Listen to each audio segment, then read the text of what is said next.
Hello, good morning, and welcome to Newsfile. This is your most authoritative news analysis platform. And here on Newsfile, we put Ghana first. I'm your host, Samson Ladi Anyanini. It appears government has failed its promise of a magic to arrest the cedi's decline. But while our critics and famed economists insisting a forex management committee is a bad job, bad idea, poor idea, and a sad, needless joke. Managers of closed, or shall I say, collapsed banks are being arrested as others take flight, allegedly, running away from the law. The central bank boss is angry at delays leading to recovery of only 1 billion cedis so far and wants swift prosecutions.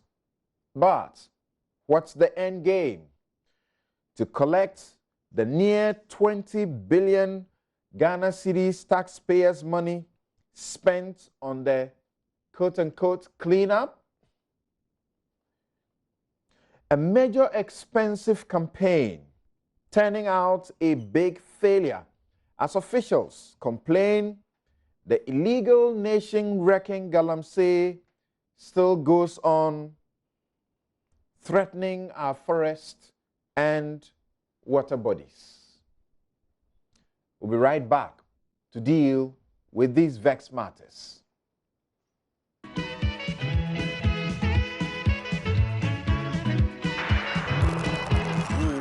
Welcome back to your most authoritative news analysis platform, Newsfile. And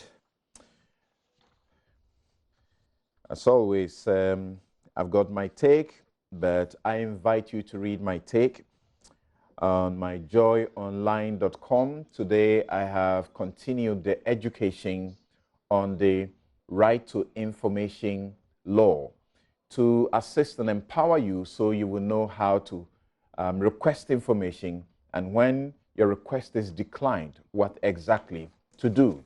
But for the start, as I have told you, I'm going to dedicate a lot of time helping all of us to understand the right to information law, and then later in the year, I'll be doing quite a lot also on elections and how the laws speak about elections, what you can do, what you cannot do. But for now, I have been focusing on the structures that have been set up by the law, Act 989, to help its smooth implementation so that your rights to access information will not be frustrated. And I have been asking the President why the Right to Information Commission has not been set up yet. There's a Right to Information Commission that is the implementing agency of the law. We pass laws in this country, but we never really postpone the implementation. When it came to this law, we decided to postpone the implementation for 1 year. Yet, this is the law which is one of the major or the best tool in the anti-corruption fight. So why is there a seeming inertia in making it, come into roll out properly and work well?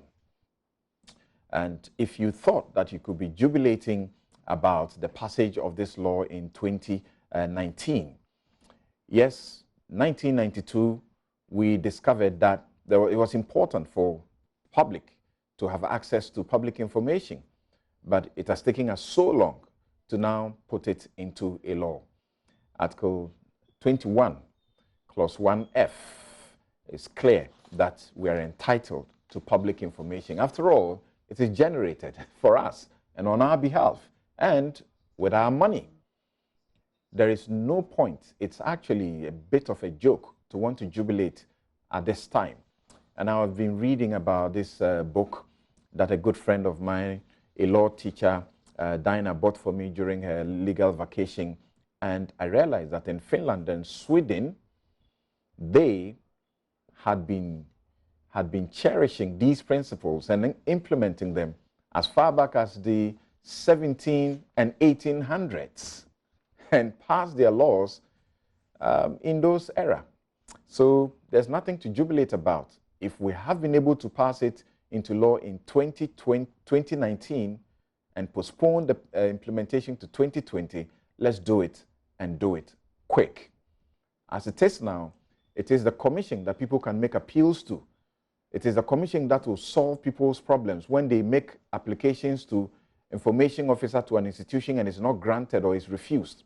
When they make the next appeal, which is the internal review, to the head of the particular institution and they are not granted, this is where they go. It is the commission that will compel these institutions to do the right things. It is the commission that has power to exact administrative fines on these institutions for them to implement the law. In the absence of the commission, people's way out, when they have been denied in the process, will be to go to court, to the High Court. And that was one of the major reasons we decided to pass the law, because the scanty Article 21 is not enough. If in the end we are going to be asked to come and apply for information, and yet our last resort, so to speak, will be to still spend money and time to go to court, then what's the purpose of passing the law? Let's get it done.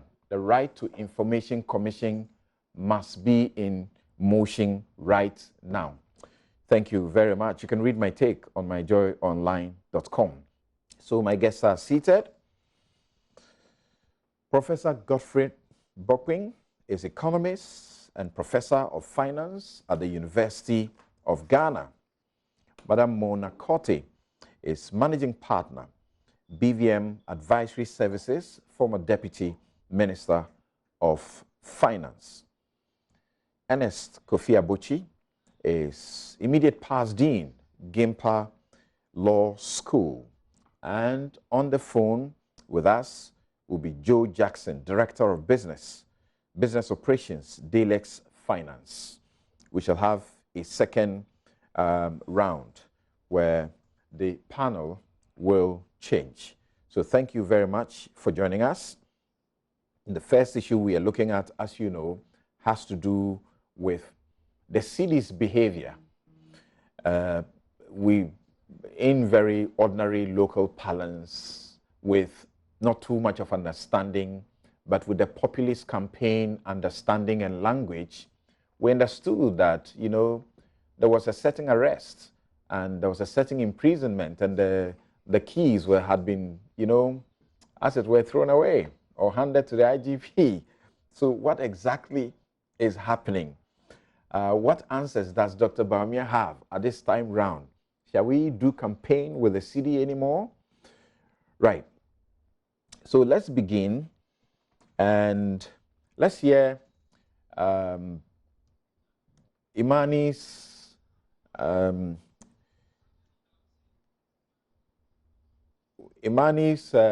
Franklin Kujo, who had something to tell us about a certain Forex Development or Management Committee that had been set up, and people had linked that, or in fact, it appears that was its purpose, to work on the city's conduct, misbehavior. Let's hear Franklin Kujo speak about the committee and what they were set up to do, and find out why critics and economists are against what has been done by the government. And why the committee, we joined the committee, was because there was an understanding that the transparency needed in the management of currency flows was not enough, which actually meant that looking at the informal sector of that part of the conversation was useful. So for instance, I mean, if the country reported, in a hypothetical sense, reported a $10 billion receipt, officially reported, but actually we could record just 7 billion, and not that the 3 billion was stolen by a group of people working in tandem to do that. but simply because there are avenues that these things are being externalized and we are not recording properly. It's important to understand that. So GUTA, for instance, is there because they are the last layer that actually interface with our international trading community. Are there persons who know that they are engaging in trading and using physical cash? What could be done about it? Should we interest ourselves in travelers' checks? Because a plane load from Ghana to Asia each time, according to my good friend lawyer Fusudote, carried not less than $300,000 on that plane. With the hindsight of international payments systems, it could be useful that we are doing this and settling payments in our own currency.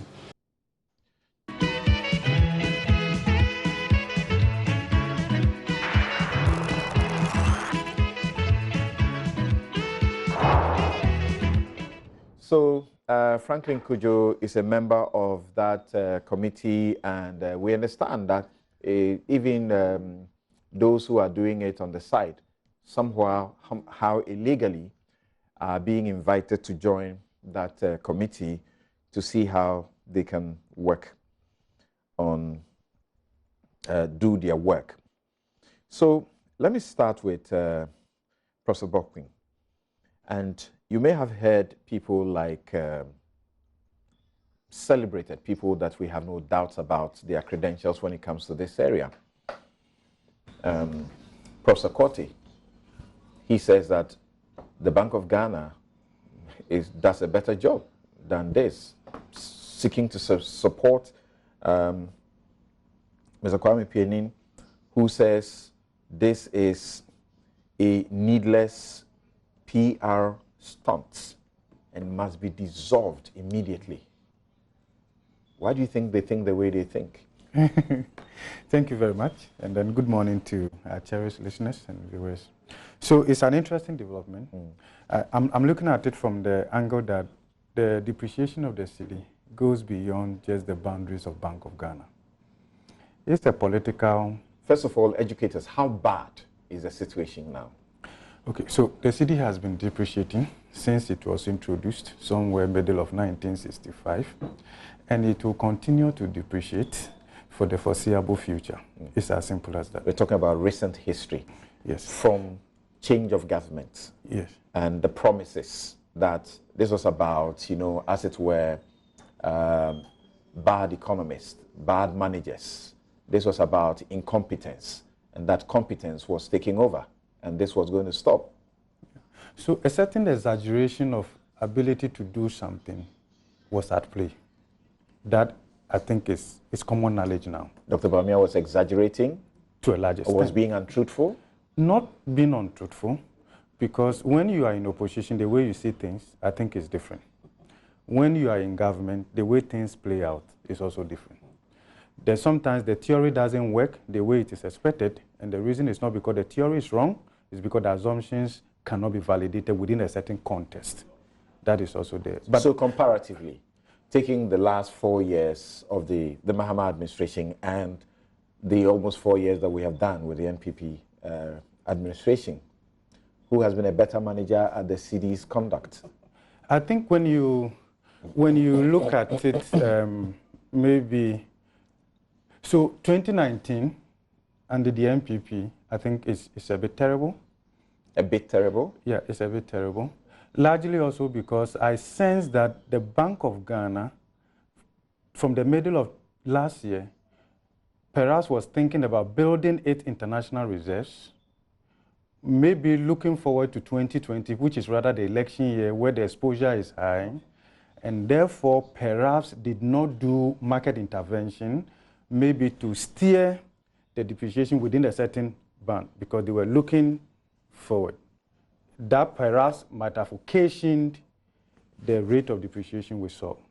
But it's not an outlier. If you look at it within the last 8 years, you can talk about 2014, you can talk about maybe 2013, and all of that. So the message I get is that, you know what, we are getting to the stage where, and I'm also happy, because we are getting to the stage where we can conclude that politicians will have to be measured in terms of the hope they seek to offer and their ability to do ABC also, whether it's the NPP or is the NDC. Because the reality on the ground is that you cannot do politics with the city. So is it fair to say at this point that the NPP has been incompetent at managing the city? I wouldn't say so, because the other side of the argument is that, okay, it could have been worse without them. But it was not this worse without them when they said it was a matter of incompetence. So I do not want to go along that line, because not that we subscribe totally to that line of thought, but I also believe that Bawumia's era in opposition gave us a lot to think about. We enjoyed Bawumia in opposition because of the approach he adopted, which we are not even seeing from the NDC, that they are in opposition. So that gave a certain kind of confidence that, okay, with a change in government, things were going to change necessarily. But that is proving otherwise. Again, perhaps they are doing their best. Maybe that is not enough. There are structural issues that perhaps may take more than 2 years, 3 years to change, which occasions the depreciation of the city. In fact, yesterday I was having an interaction with the Independent Evaluation Office of the IMF, and I told them that we have spent more time under the hands of the IMF since independence than we have actually spent on our own. And yet the structure of the economy we inherited from 1957 hasn't changed. So which doctor will be giving you medicine and every now and since independence we have gone to the IMF 16 times. And all of, so there are structural issues that I believe that will take a little longer, and I believe that every government that we have seen perhaps has tried to do something about, but we haven't seen that consistency. So the FX Development Committee, was it its job to try and fix the situation, or it had a different job as to how to improve the management, transparency, and long-term structure of Ghana's foreign exchange flows? So something. So that's interesting. So look. So my considered view is that the solution would not necessarily come from the FX Development Committee. They do not have what it takes, but it doesn't depend on that committee alone to cause structural changes to the economy. I ask you that because there's a suggestion that this is not why the committee was put in place. So, and I'm also looking at it that whether we like it or not, there are developments in this economy and outside this economy that impact the city, which are completely outside the domain of Bank of Ghana. So to the extent that Bank of Ghana is limited to some, in terms of its overall perspective, not in terms of lack of knowledge, but they do not have control over that. When it comes to knowledge, I think Bank of Ghana has that. When it comes to why the city depreciates, Ministry of Finance has that. Even the literature has that. You can go back to 2014, Bawumia's letter, Restoring the Value of the City at Central University College. And it's still a very beautiful document to read in terms of the causes, if you look at it from Dwarf's perspective, or from the fundamentals of the economy, dollarization and all of that. So for instance, let me just give you an example. The just ended IMF program had one very great objective, which was to eliminate the physical dominance of monetary policy. And it was the reason why the IMF decided to reduce the financing of the budget deficit by central bank from 10% to 0%, even though Ghana's parliament put it at 5%. For the sake of keeping to the IMF program, we signed an undertaking, both by the governor of Bank of Ghana and then the Minister of Finance, to keep to the zero financing, because there was a major source of abuse and also the reason why the city depreciates and price development heads up. So we did that. Why did we do that? Because under inflation targeting, one key requirement for effective inflation targeting in reducing inflation and engineer growth is fiscal discipline, which is outside the control of Bank of Ghana that has the constitutional mandate to ensure price stability. And in this case, we are talking about exchange rate. So to that extent, then, so from there, you can look at maybe the composition of the committee in terms of, okay, let's come together, let's iron out ideas, let's discuss, let's see. And then also the demand side from Guta and the others. In fact, it's so interesting in this country, a group of people can just be importing. Their business is not to produce. They import, okay? Whilst we are looking for enhancing the productive sector of the economy, their business is to import, demand much dollars, and if they cannot find the dollars, hold a press conference and say that, do something about the dollar. But your activities negatively impacting that. But this is the country we all have. Okay, so I needed you know, a very clear, straight answer from you on your understanding of this Forex Exchange Development Committee, its work. Now, one of the gentlemen who is on a committee, and this is a committee of the Economic Policy and Coordinating Committee, that's the EPCC. One of the gentlemen who belongs to one of these committees, Evron Hughes, wrote and said their job is on how to improve the management transparency and long-term structure of Ghana's foreign exchange flows. It is not about arresting the decline or depreciation of the cedi. He talks about how they are generating ideas and even how somebody suggests that they should bring in persons who operate in the black market, because when they do certain checks, they find that there is a certain, you know, there's a certain lag. The official receipts as regards the forex, and then what the black market people bring in, you can clearly tell that there's something coming in that is not accounted for. Or it's not captured, recorded. It's not captured. So what's your understanding? Was their job to fix this behavior of the cedi or not? So my understanding is that it cannot be their job. And even if we decide to make it their job, they will fail, for which reason it ought to be dissolved. Because if you look at why the cedi depreciates, the structural issues, the policy issues, and the management issues, and the transparency issues, this is just to maybe address just a small aspect of that. And for that reason, we cannot assign the stability of the cedi to this committee.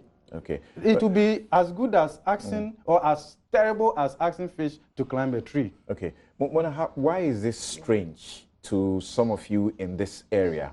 And is this a sign that this government is at its wit's end? Thank you, Samson, and good morning to our listeners.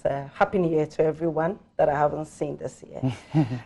Samson, you know, in 2 words, what I think of this committee is government's effort to manage expectation. Like you said right at the beginning, certain statements were put out there, and therefore now that we are getting closer to elections, they have to manage expectation. And everyone does that. So I can understand the PR aspect of managing expectation of Ghanaians, because Ghanaians are beginning to ask questions. So that the end game is a political gain. Yeah, indeed, it is. Because one, when you told us, and we also read in the paper about why the FX Development Committee was set up, they were referring to flows. And Dr. Bobkin has said the thing. Flows is really just a symptom. It's not the cause of the problem. When you look at flows, it's one part of the whole problem. The problem falls into monetary section and also into fiscal section, fiscal discipline, fiscal stabilization, and so forth. So it's really not just about flows. It's bigger than flows. I just want to say that really, if this committee is supposed to shadow the Bank of Ghana Treasury, then honestly, it's very an unnecessary effort, because the committee cannot complement the work of the Bank of Ghana. The big question to me will be why? One, although I'm not a lawyer, I want us to look at the constitutional and legal aspect. Constitutionally, we see in Article 183(2) and 182A and 184 that the Bank of Ghana was set up to clearly do certain things with respect to the cedi and how foreign exchange impacts it. They are even allowed, or let me put it, they are permitted to disallow any foreign exchange transactions. So even as we speak about flows, the Bank of Ghana is the one who can say yes or no to what is accounted for and what is not accounted for. Although we all know that there is a lot that leaves this country in the form of export that is not accounted for. One such big example is gold. Yeah. We noticed that our outflow of gold and the values of that compared to the inflows into India and the value of that from Ghana did not tally. So you can monitor flows, but what will you do with that information? And even that information on its own cannot resolve the issue of the depreciation of the cedi. So in terms of law, the Constitution mandates only central bank to handle this task. Again, the Bank of Ghana Act itself, and even the amendment to it, the 2016 amendment to it, as that only Bank of Ghana can do that. The only authority that can oversee this activity is Parliament. And in the Constitution, 184, it says that Parliament is to request Bank of Ghana to bring reports to show what has been going on, so they can act or give them advice, a recommendation on that. I'm not sure that this new committee has gained parliamentary approval. So I don't think that this committee is legitimate. Anyway, continuing on the basis is what?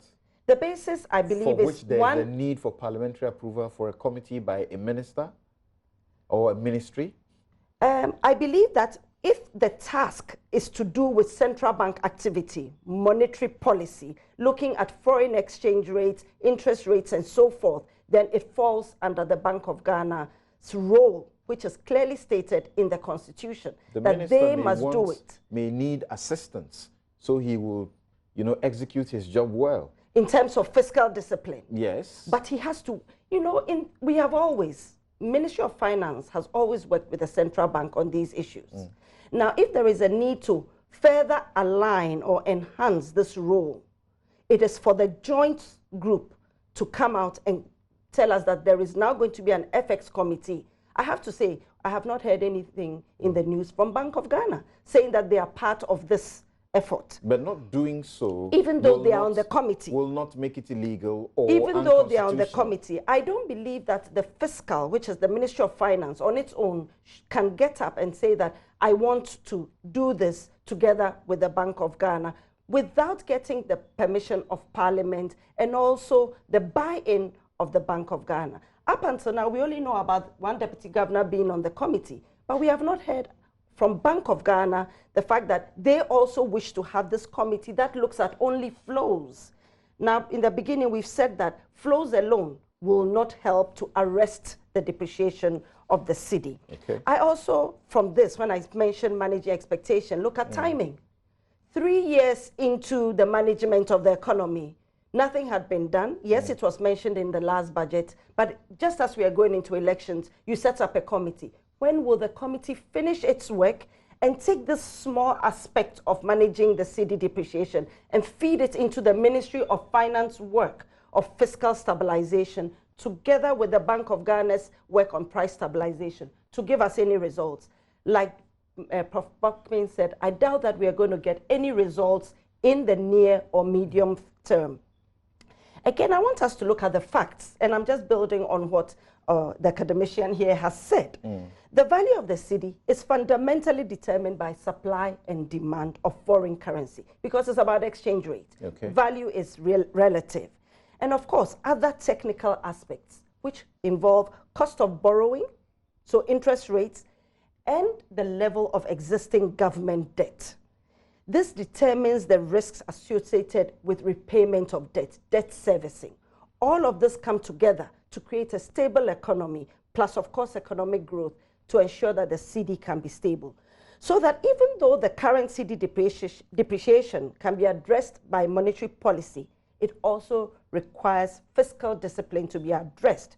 And perhaps that is why you can see why the Minister of Finance is the one who is sort of leading or spearheading this effort, because he wants to have that partnership, to have a stable economy. For what reason? For credibility. Credibility plays a major role in calculating risk for pricing capital. As the minister goes out to issue bonds, the pricing of those bonds depend on credibility. Fiscal. What did we go to Senchi for? That was it. Okay. It was for credibility. What did we go to the IMF for the last time? Was for credibility. We went to again. Senchi for homegrown. Yes. So credibility is a very important thing in pricing of a country's risk, political risk, all those things that price capital. So I would like to look at capital, since it's a very major part of production costs.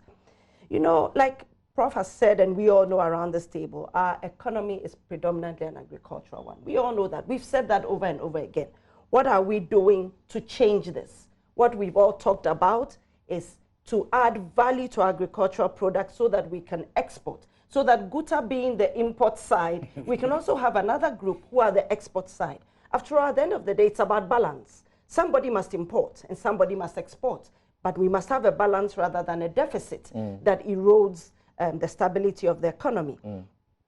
This country, like many other African countries, we lack capital. We don't have the capital. We have the resources. We don't have the capital.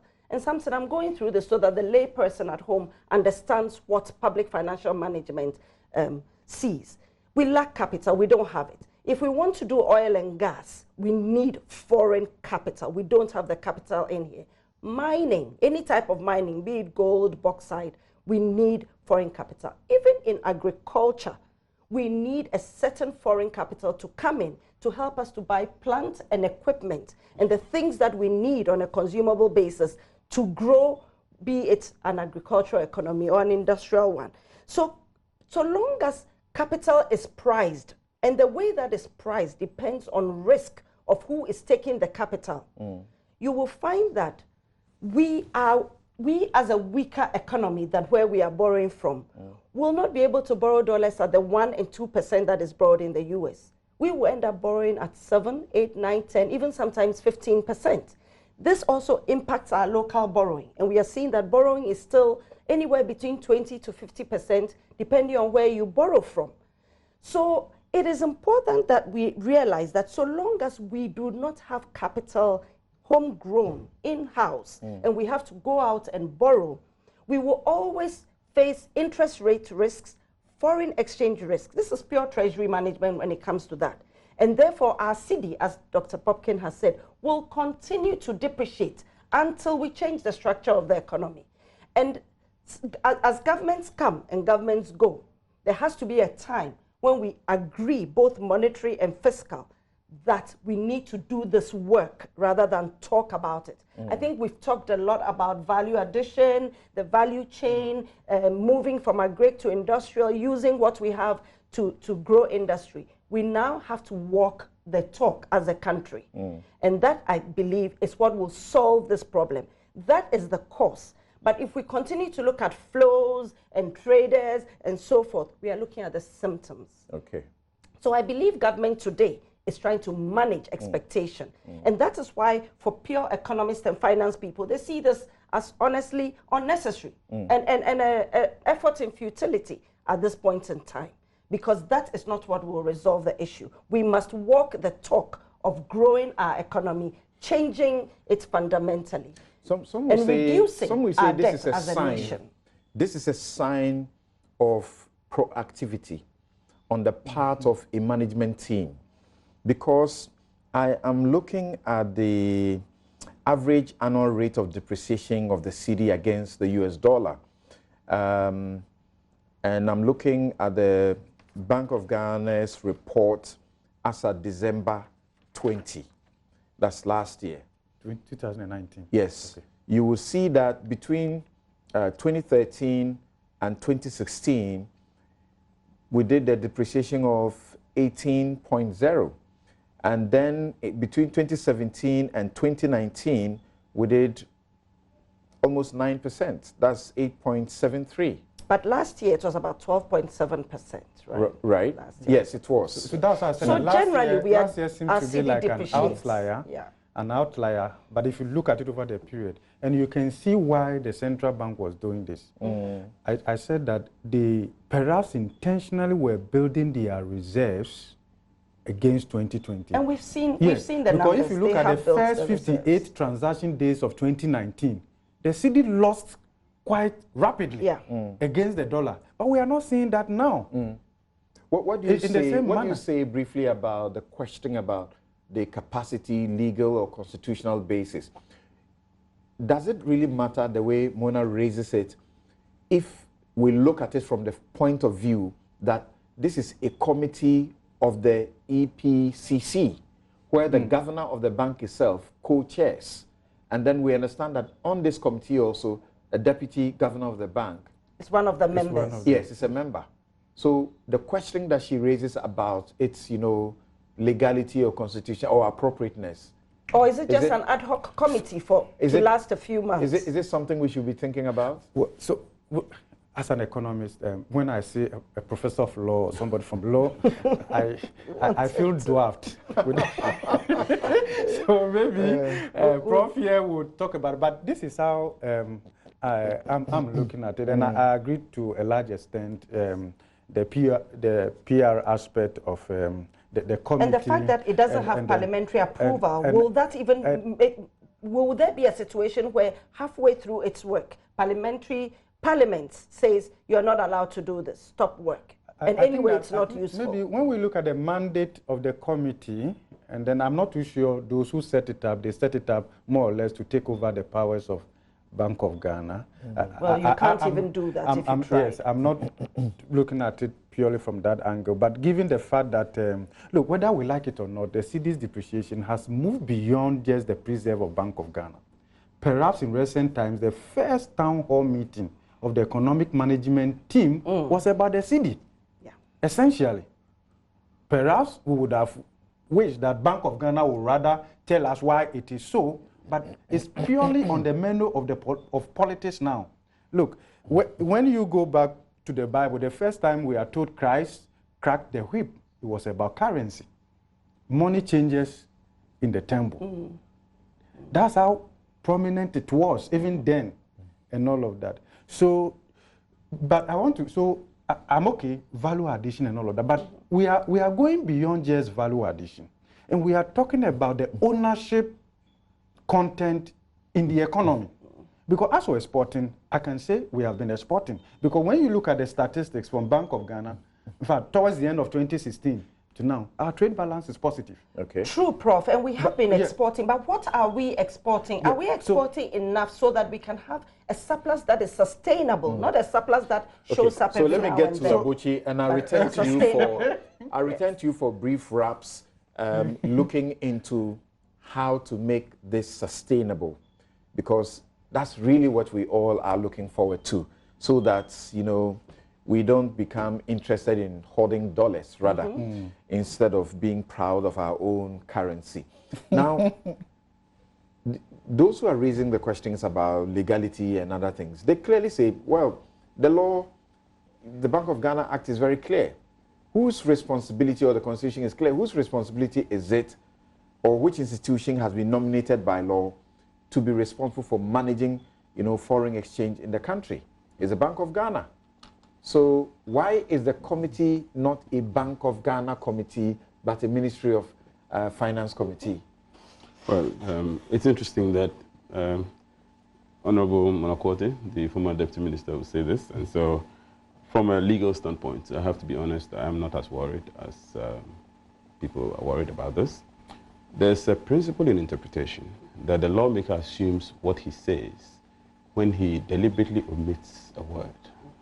Okay, so I give an example. If you look at Article 183, Article 183(1) specifically says that the Bank of Ghana shall be the only body that issues currency, only underlined.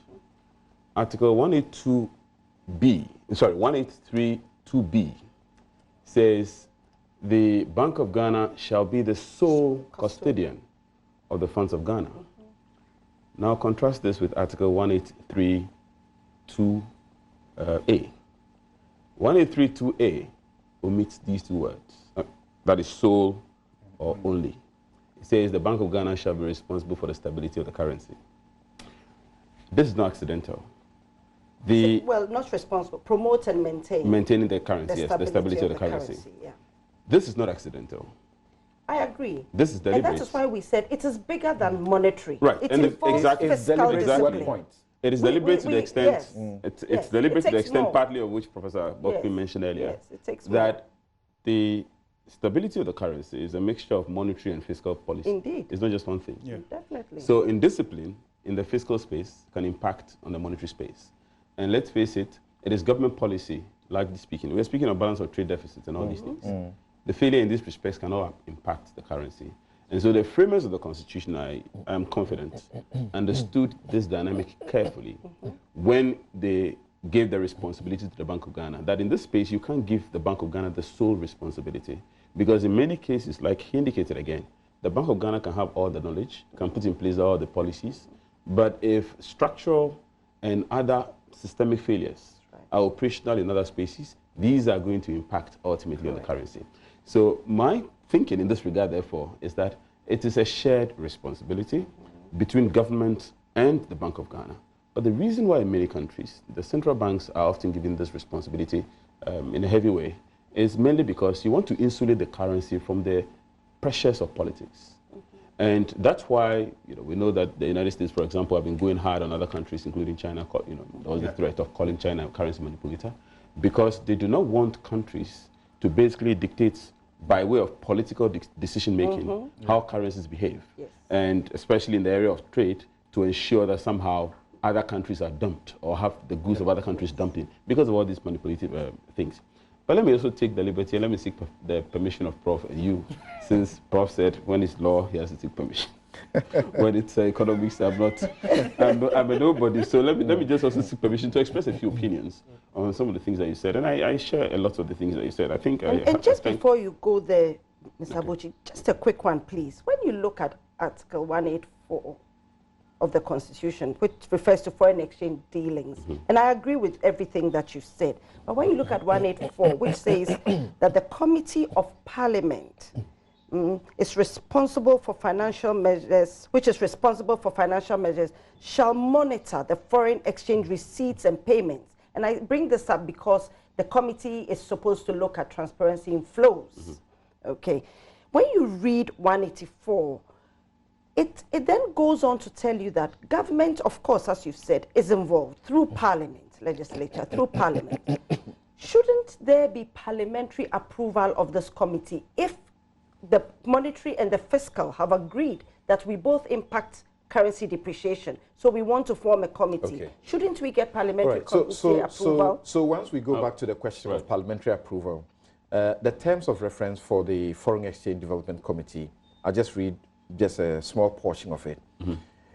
It says in the introduction that the establishment of the Foreign Exchange Development Committee, FX Developments Committee, was directed by Cabinet and endorsed in Parliament. Oh, and endorsed in Parliament. Yes, endorsed in Parliament as a bipartisan select group of experts from both private and public sector to review, assist and provide recommendations to the Economic Policy Coordinating Committee, EPCC, on how to improve the management, transparency, and long-term structure of Ghana's foreign exchange flows. The recommendations of the committee, when adopted by the EPCC, will form part of the broad-based policies of government geared towards the management of FX risks in the country. Let me just read just two more lines on the mandate. The committee is mandated to, among others, to review the current FX regime, identify the inherent constraints in the system, and proffer workable alternatives by way of policies and programs which potentially would reduce FX risks in the country. The committee must also provide advice on the infrastructure required for the efficient execution of FX in Ghana. Here, it is vital to emphasize the need for the committee to critically look at the role of automation and digitization. Okay, that's where Baumia may come in. As a critical enabler for FX reforms, the committee must also commission detailed data collection and analysis of all the disparate foreign exchange sources. Well, Interesting. So I think you have an answer to your question. Right. I have an answer to my question now, which was not put into the never put in statements, the public. that were put out in to the public. Discussions with government people reacting. Exactly. For me, and I had scanned the environment for something like that before I would mention it. Okay. I didn't have that, but now that you've given that to me, that lends credence to being able to set up the committee. So I'll skip that part, except to, and I think I was just trying to, but thanks a lot for that. Yeah. I think that clarifies Muna's concern. The issue about structural aspects of our economy, again, we can't ignore that. No. Let's be honest. If this committee is problematic, it may be problematic from the standpoint, among others, even of the number, the sheer number. That appears. If 40 is truly the number, then it sounds a bit unwieldy. But that's huge. That's huge in terms of how it's going to function.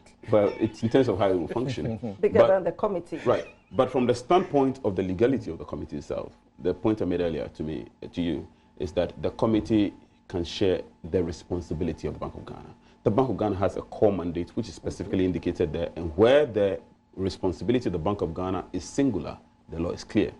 In the case of monetary policy, or in this particular regard, the stability of the currency, I think the two distinguished economists have indicated that it is a linear relationship. And so one entity alone doesn't hold responsibility for that. I know the time is fast spent. Let me just make 1 or 2 points in this regard, now that I still have Prof's permission. I'm only looking at you and surprised that you really need the permission. Well, I'm just taking, please go. I need permission. I'm tempted to update my notes. Well, but it's important for us to note that past efforts at dealing with the stability have also been a bit piecemeal. Let's be honest. This is not the first time we've come to the precipice. Remember, not too long ago, we had major quantitative easing initiatives where money was sunk into the economy just to create some stability. But you and I know that that is obviously usually a temporary measure, and not just a temporary measure. But we're still doing that. Yes. We haven't changed that method. Yes. But we're still pumping trying dollars to in the supply into the system. Yeah. Which also then depends on your ability to even supply. Yeah. So, and our form of it is different from what the US did and the others. It's different from the quantitative And I'm actually easing. surprised to discover also that sometimes officials, we go to the black market to get the money. Well, that's where it is, so you have to go there. Well, because you get higher returns there. You get higher returns. But, but and part of the sources of my discovery without just this includes what you say thank you to me for. Thank you to Abdul Malik Kwekubako for intercepting those documents and sharing with us, which we are sharing with the public and government people themselves, communicating all the week and not giving a hint that there is a cabinet decision with Parliament endorsement for the FX Development Committee. I didn't know that. And a point he made, the issue of the capital flight. I think that's one thing that we usually gloss over. And when we speak about it, we don't appear committed to actually eradicate the problem. I mean, first of all, to what extent do Ghanaians own this economy? Yes. What is the percentage of Ghanaian ownership of this economy? Now, to the extent that you don't own the economy, capital flight is going to remain a major problem. And if you attempt to regulate capital flight through the law, then, the complaints... Go underground. Right, you either push things underground, and of course, the complaints and pressures of investors... Our economy will collapse. Will come in. So we have all these problems, which we have to find creative ways of ensuring that somehow we deal with some of these challenges that have been in the making for many, many years. Some countries have found ways of ensuring that there are reinvestments, for example. So you make so much, you can only export so much, you can only fly so much out of the country, and then you have to invest or reinvest whatever you earn. I think too much money leaves this country. Of course, we are all guilty about the dollarization. I'm sure all of us around the table here may have had one consultancy or something in the past in which things were monetized in dollars. I keep to the rules. That in itself, they are not frequent for some of us. But I keep to the rules. I must state that. But I'm not part of it. Let's be clear. Let's be clear. Saint something. Let's be clear on this. Let's be clear on this. The economists tell us that man is rational. People will behave in rational ways. And people will behave in ways that maximize their returns on whatever transactions they're involved in. And when it comes to making money, lack of countries hold constant. Absolutely. Well, if the individual can maintain value of their income, the government should be doing the same too. And that's what people seek to do when they say, I'm quoting in dollars, you can pay in cedis. Right. It's about maintaining value. Exactly. And that's what government should be doing. Transactions in a currency that is more stable. That's right. The essence of money baseline is also a store of value. Right. Exactly. So once the cedi continues to depreciate, It's then it not a store ceases of to value. perform that function as a store of value. Then people would want to rather denominate their wealth in the currency that is more stable. Right. It's very basic. But you see, let's also add this one to what you just said. She mentioned something about our debt stock. If you look at the composition of our debt stock and the exposure, it makes the setting up of this committee a bit fundamental for me, also in managing market expectations. Because you see, in fact, actually, That's what I said, those two words, managing expectations. From your administration also, Yes. with your permission, I'm Yes. sure I can start No, with no, that. it's government is a continuum, Yes. So and that's- somehow you have the full so- civil service that is supporting you to put these things So forward. from 2015, we had a debt management strategy. Operationalizing that debt management strategy, we opened up and sought to tap into foreign capital. Yes. Because financing the budget deficit from the domestic market was going to crowd out the private sector. That's right. Rather than crowding them in. And still insufficient. Yes, Right. so we Right. said that, okay, let's go to the international capital market. And issue bonds. Beyond that, we also said that we could still do cedi-denominated issue, but then open it up to foreign what? Investors. So if you look at Ghana's debt stock, pre-HIPIC, we had more multilateral and bilateral. So it was easier for debt forgiveness. But if you look at the composition now, we have more commercial. And that's where interest rates play So a that's why critical role HIPIC in maybe the not currency be that depreciation. significant. Yes. In fact, So if we wait, have it Abuchi today, wanted to make a Yes. point. Right, I want to conclude. When he's done, okay. then you give me 2 minutes each, and then we end it. If I on may this just one. conclude, I still Yeah. have your permission. If I may just conclude. But I wanted to just go back on the issue of balance of payments. Even though you mentioned that our trade receipts may have improved, Balance is positive. surplus is positive. The question is, what is the extent of the now. what is the extent of the surplus? Now, one thing we can't ignore is that the balance of payment deficit in Ghana has been a long-standing problem, and it's going to be even more so, in fact, more dangerous in the coming years because of one fundamental development, and that development has to do with the adoption of the African Continental Free Trade Agreement. That agreement, if it gets fully implemented, will imply that there will be a lot of movement of goods and services across Africa without a tariff restriction. Many countries have been worried. In fact, Nigeria, as you know, came very late in the day in signing. Yeah, And but they have not ratified. Well, they haven't ratified, but they're There'll be concerned. more moving parts Right. to all of this. Their concern, among many others, is the fact of some countries in Africa basically acting as staging posts for other countries outside the continent, and basically taking their goods, rebranding them, and then spreading them across Africa in the absence of tariffs. Yeah. The most important thing is, as we have Guta, for example, crying, if you have the AFCTA in full flight, you may probably have about 3 or 4 more Gutas in town. That's right. Yes. Because it's going to be a very lucrative area, importing things and basically distributing them without having to deal with all the difficulties and pains of machinery and equipment and factories and all that. So we need to deal with the structural and fundamental aspect of this, because when the city has issues, everybody feels it.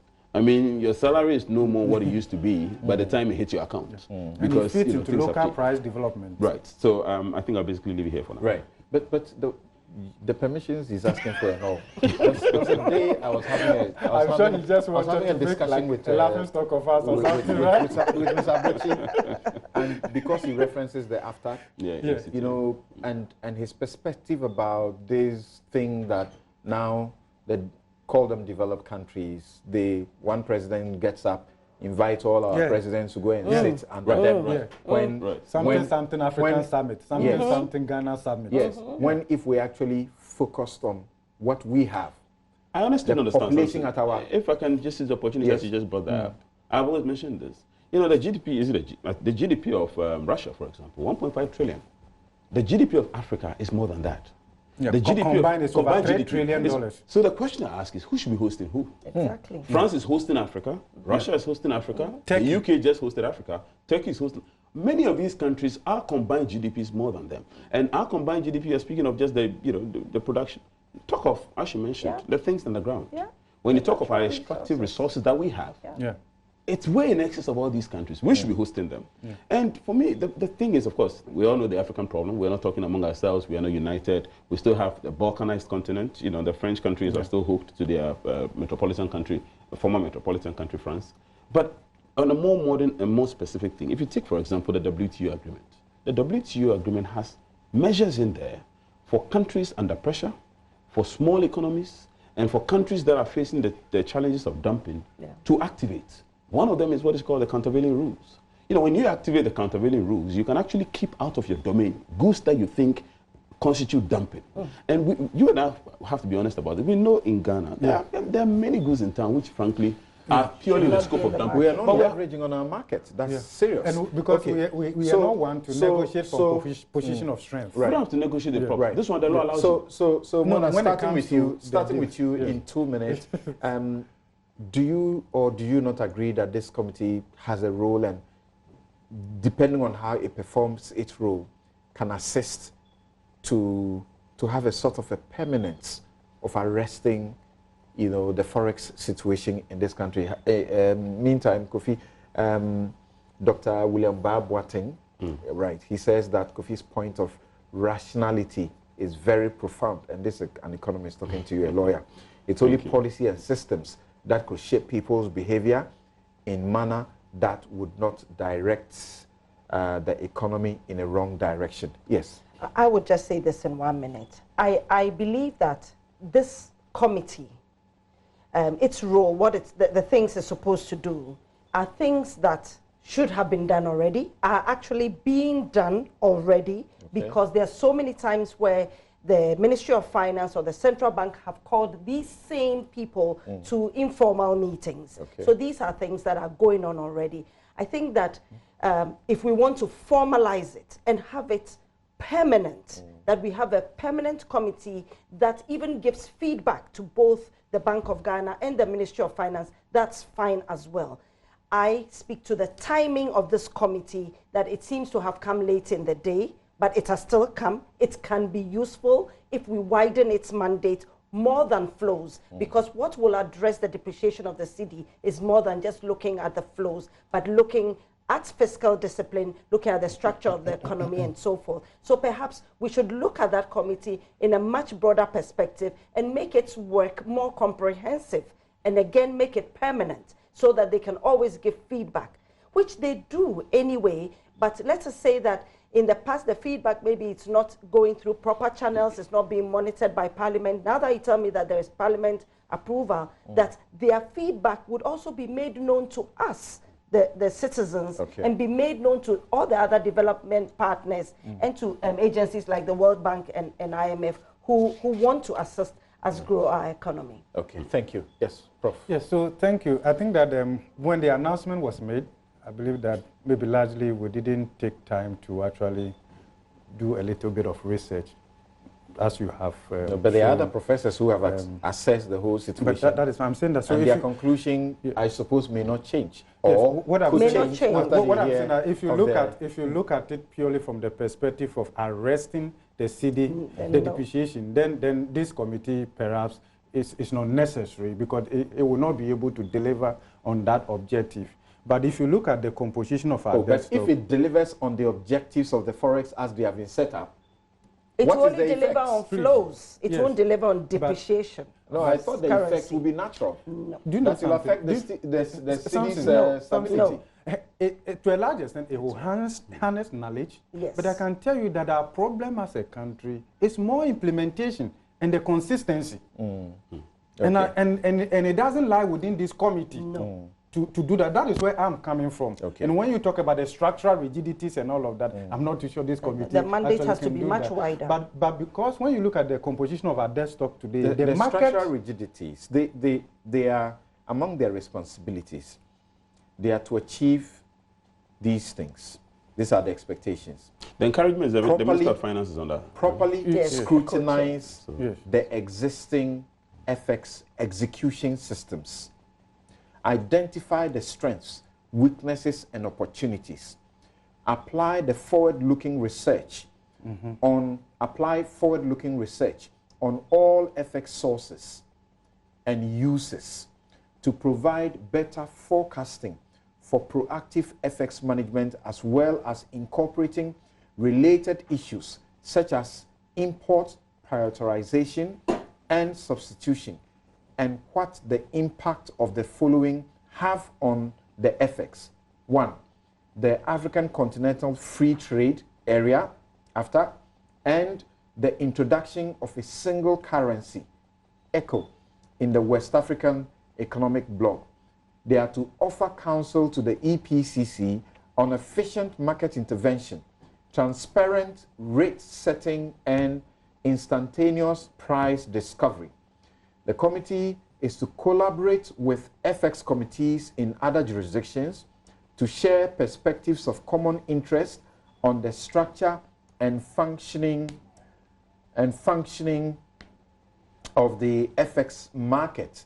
And finally, the committee is to propose to the EPCC steps that would support the efforts of the Bank of Ghana in attaining the membership criteria of the Global Financial Economic Samson, Exchange. if this is the mandate of the committee, Right. then the membership is question mark in terms of capacity. I see. Because how many, if you look at the 40-member committee, a number of them are technical, and the rest would really just be bringing data to the table. But they don't have the capacity. Be defining volatility benchmarks. Oh my goodness! I doubt that they have the capacity to address what you have done. Yeah. If that committee doesn't This have that. this committee is now becoming Ministry of Finance and Bank of Another thing, Ghana. though, that may be a small point, maybe by footnote, for us to notice the fact that I think the CD has almost invariably suffered in election years. If you look at the trend analysis, Yes. so almost invariably the CD has suffered in election years. And one question you may ask is this CD, particularly the January CD, I'm talking about the January CD, not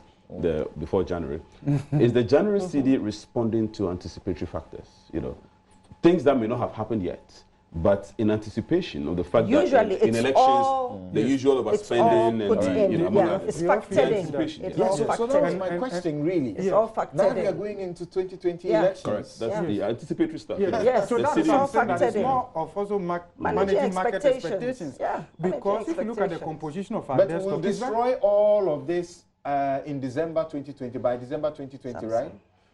Thank you.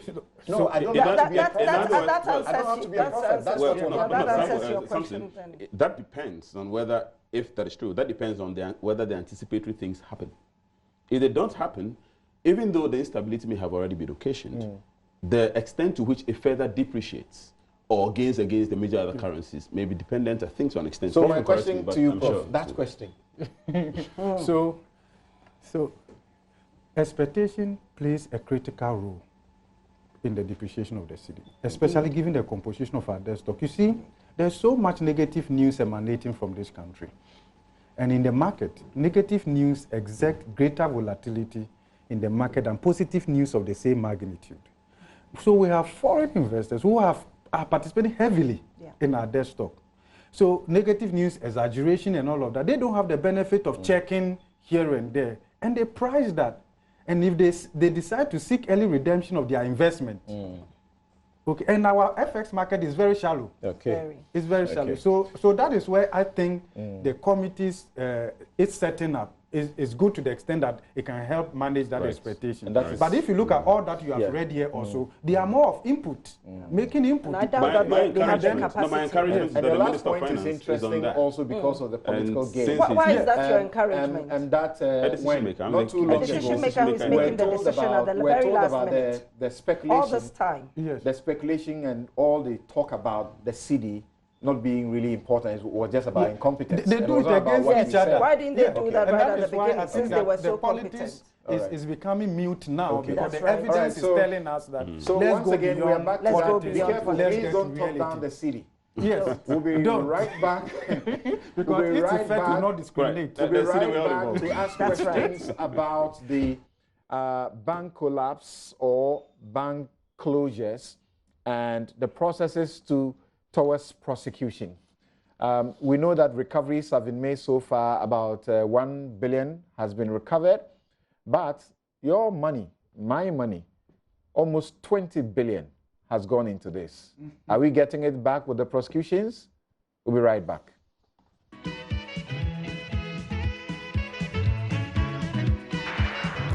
You're welcome back. This Newsfile is your most authoritative news analysis platform. And the discussion got a lot more interesting even while we were on the break. And if you are looking at our budget, where we understand upwards of 22 billion is set aside to service interest on our debts only. Let's see how it goes. Okay, so a couple of your messages on this specific one. Kwame said this upon says something on the issue of the capital flight. Consider this. In the just ended United Kingdom Africa Summit, UK companies signed approximately $360 million pounds worth of contracts with Ghana alone. I am not aware of a single Ghanaian company or any from other participatory countries that signed a contract to access the UK market. With us continuing these forex imbalance trade agreements, are we serious about stabilizing the CD? Another message says that, it's a long one, I'll read it, that on this particular issue, please, okay, yeah, says, a lot of capital is sneaked out through creative accounting and financial engineering by foreign and multinational companies. Capital flight is done through intercompany and group services charges. These increase expenditures and reduce profit before tax, hence reducing tax liability. Such companies have no problem with making losses consistently. Also, they use group negotiated agreements with inflated costs that form the basis to move money out. Finally, we are showing a positive trade balance, but the revenue from exports are not returning to the country. Until government goes into the books to challenge some of the accounting items through audits, these smart ways of capital flight will affect our currency. The more foreign capital we invite, either into industry or into the financial markets, the more persistent this situation. And I hear some of you also suggesting that the elections will simply derail every gain that we are looking to. And looking at how much we're going to pay into interest only, it does appear we should brace up for even terrible times. I want to be an optimist. All right, so let's go to the banking sector. And as you know, starting with 2 banks, 5 banks, and then we know what happened.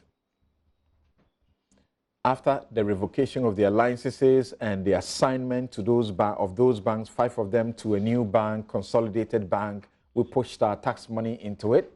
And then 2 of the banks, earlier Capital and UT, were assigned to Ghana Commercial Bank. Ghana Commercial Bank, I think 1 year after it took up all of those, lost about $1 billion or so, we understand. But now, the people who were at the forefront of these banks and the alleged conduct that led to their collapse are now facing criminal prosecution. As you know, there have been arrests and there have been people who have been charged before the court. 26 charges for one, and the other group, another set of charges. Then now we are hearing in the news that the Duffors are sort of fugitives from justice, as it is now. That's the allegation. But we have also cited documents suggesting that some of them have gone to court to take certain steps that seek to stop the police from, as it were, arresting them and putting them before court. The question now is, as we understand, by the end of this whole thing, we would have spent over 20 billion of the taxpayers' money, with the president promising that the finance companies that also went down, 340 something of them, they also are trying to cushion the customers. Then we are looking to over 20 billion of taxpayers' money is going into it. Question: what's the end game? Prosecution for the sake of it, or the money? How will that also impact on the economy and the city? So, once again, let me start with you, Prof. What do you think about what is coming up? Yes, thank you very much. Again, when it comes to the prosecution issues, thankfully we have a good person here to do that. Okay. Samson, the banking sector crisis was an unfortunate development in this country. Unfortunate to the extent that I personally believe that was preventable, clearly preventable. They were not driven by systematic risk necessarily, because if you look at its impact, it concentrated more with local financial institutions. That's problematic. The governance issues have been identified. The management issues have been identified. And more importantly, the role of Bank of Ghana in all of this, for me, saddens me. Why am I saying so? For the ordinary Ghanaian, he or she doesn't have the capacity to evaluate which microfinance, which bank, savings and loans is credible. So, and therefore, once a financial institution holds the license from Bank of Ghana, please, it should be possible for the ordinary Ghanaian to rely on that and do business and put your money there and go and sleep. That didn't happen. Unfortunately, we abuse the trust of ordinary Ghanaians. Why this? I'm a bit worried because we had this situation at a time when we needed to boost savings in this country, given the investment potential. Precisely the reason why we rely so much on foreign what? Capital. Because savings level is very low in this country. And we are not doing enough as a country over the years to be able to grow domestic private capital, to be able to take advantage of the economic opportunities. Is the reason why we go to UK and sign all kinds of agreements. Is the reason why we have Turkey, Ghana, Forum, Turkey, Africa, and because we've got investment opportunities, but we don't have the financing. That's right. On the average, they have got the financing, and they are looking for investment opportunities. Look at what is driving the Chinese economy. It's not consumption, it's savings. And it's the reason why they are more outward oriented, looking for opportunities for the excess capital. Look at what is driving the US economy. It's consumption. It's the reason why they are recording trade deficits. And China is recording trade surplus. And all of that. We are done all this. Something, if we want to know, it's already impacting us negatively. Because the 16.4 billion cedis spent so far, as captured in the 2020 budget, is loaded onto the debt stock. So the interest payment you mentioned is already showing in that interest payment as well. As a country, non-oil tax revenue is just around 45 billion cedis. And we are spending approximately 22 billion cedis of that just to service our debt. Is that not crowding our priority spending? Apart from that, the major item in government allocation function is compensation of employees. In fact, when you put debt servicing and compensation of employees, it takes approximately 97% of government tax revenue. So what it means that every cedi non-oil tax revenue that we generate, 97% of that goes to just two line items. The government has practically nothing left to do all that they have promised. Look, I get worried if you look at this and you want to project into the future. Unfortunately, we are adding more promises as we are going into 2020 election. Then look at the other side of it. The job losses. We haven't done the counting. And the related knock-on effects. We are a country where we are like Liverpool. We never sleep alone. We never walk alone. So many people depend on us. So when one person who works in a bank loses his livelihood, it has multiple effects. That's right. And because this has happened, money is not going around. The essence of money is not for money to be held at one particular place.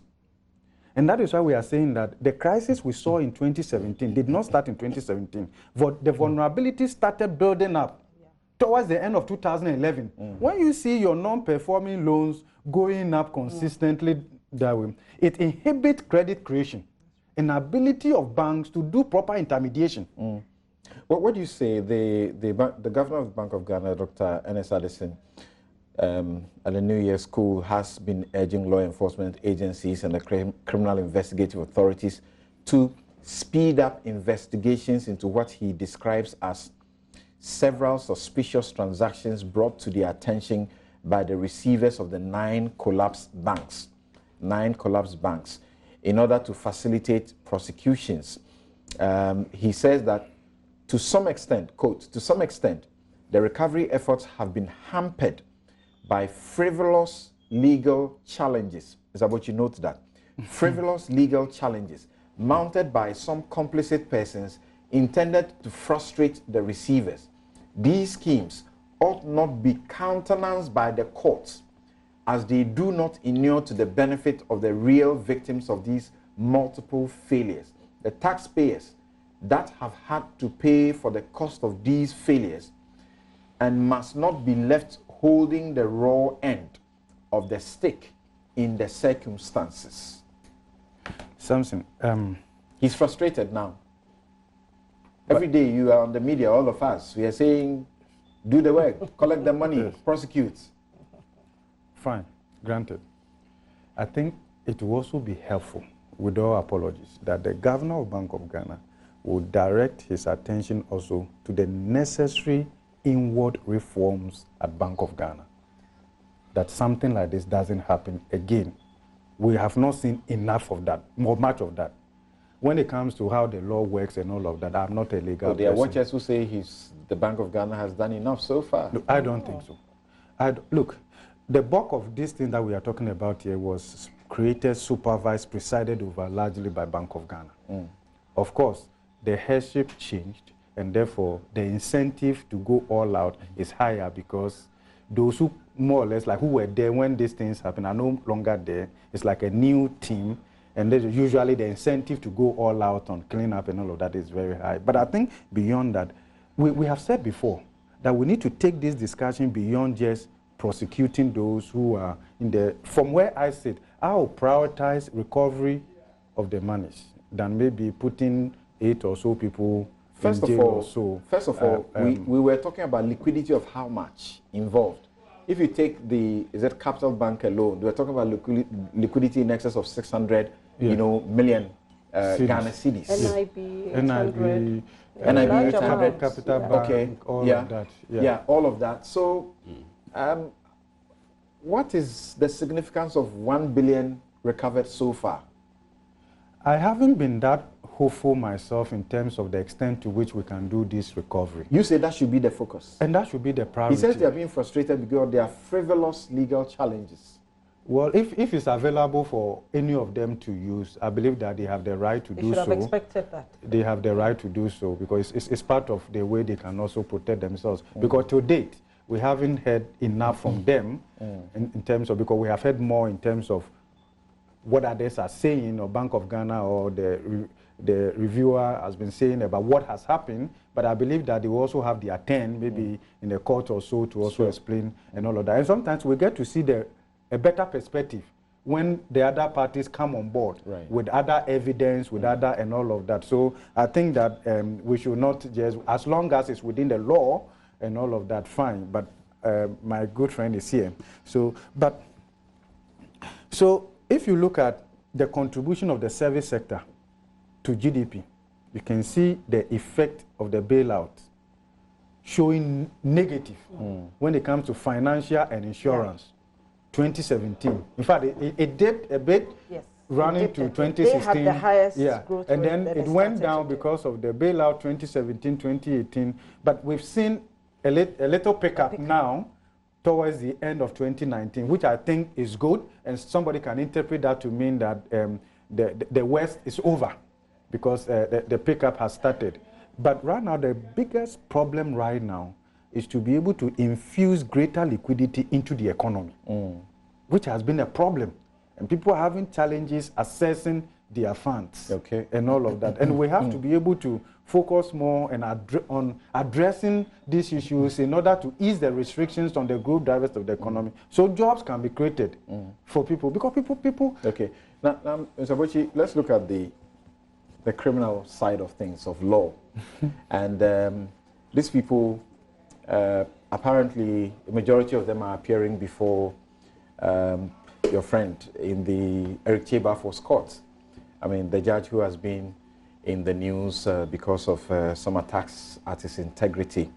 But with what some of us know from the background, from his appointment by Mills and his promotion by the Mahama regime, this is a judge who spent quite a considerable time at the circuit court doing a lot of criminal matters, heavy, you know, as it were, load matters. And so when he's in the commercial courts, and yet a lot of criminal cases are being taken to him, high-profile ones, there are those who can sit back and see that he's somebody who had perfected his act in dealing with these matters as a judge, right from the lower courts until he got promoted until this time. And yet he's being faulted as, you know, doing things in a certain way. So let's go to Eric Chebafor's court. The number of people who have been put on trial so far, we know about Essien and the 3 others who were with him. Then we know about Yinakun Beige, and then we know about Prince Kofi Amwabeng, who's also been taken in there. When they talk about frustration in the process, is it a fair statement to make about the process not being fast enough? Already people say this thing should have happened long ago and it took so long. The president made a profound statement once, I think when he met the press not too long ago, that it is when you're on the wrong end of the law that you appreciate the essence of procedure and legal rights. Right. And that's what it is. In a country whose governance system is built on the rule of law, people have the right to challenge decisions made by state prosecuting agencies, and even orders made by the court. They have the appellate rights against these orders.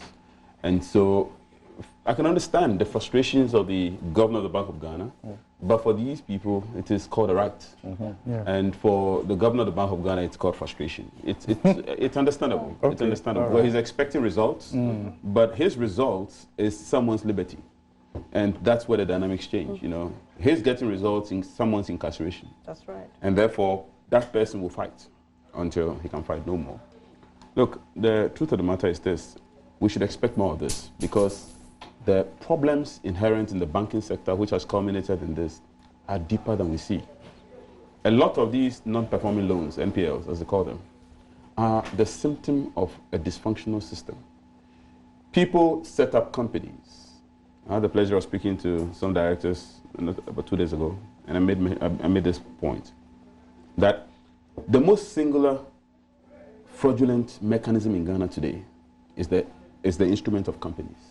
You set up a company, you go for a loan, the loan never stays in the account of the company, the loan is put in some private account somewhere, the company defaults, the company is sued, judgment is secured against the company, but the company is a shell. It has nothing. And the bank simply has to decide either to call it off as bad debt, Albeit or a legal entity. Yeah. or be the legal entity. Yeah. And the reason is because until a few years ago, you could actually sue a person beyond even the company. You could sue a person who is not able to pay his debt.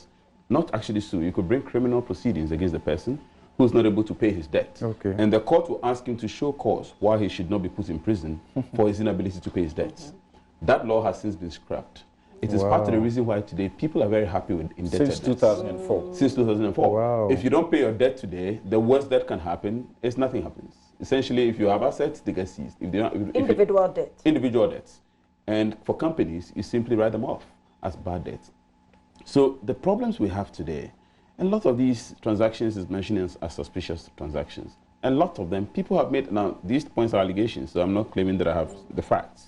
But people have made allegations of collusions, for example. Yes. Collusion between banking actors and people applying for facilities.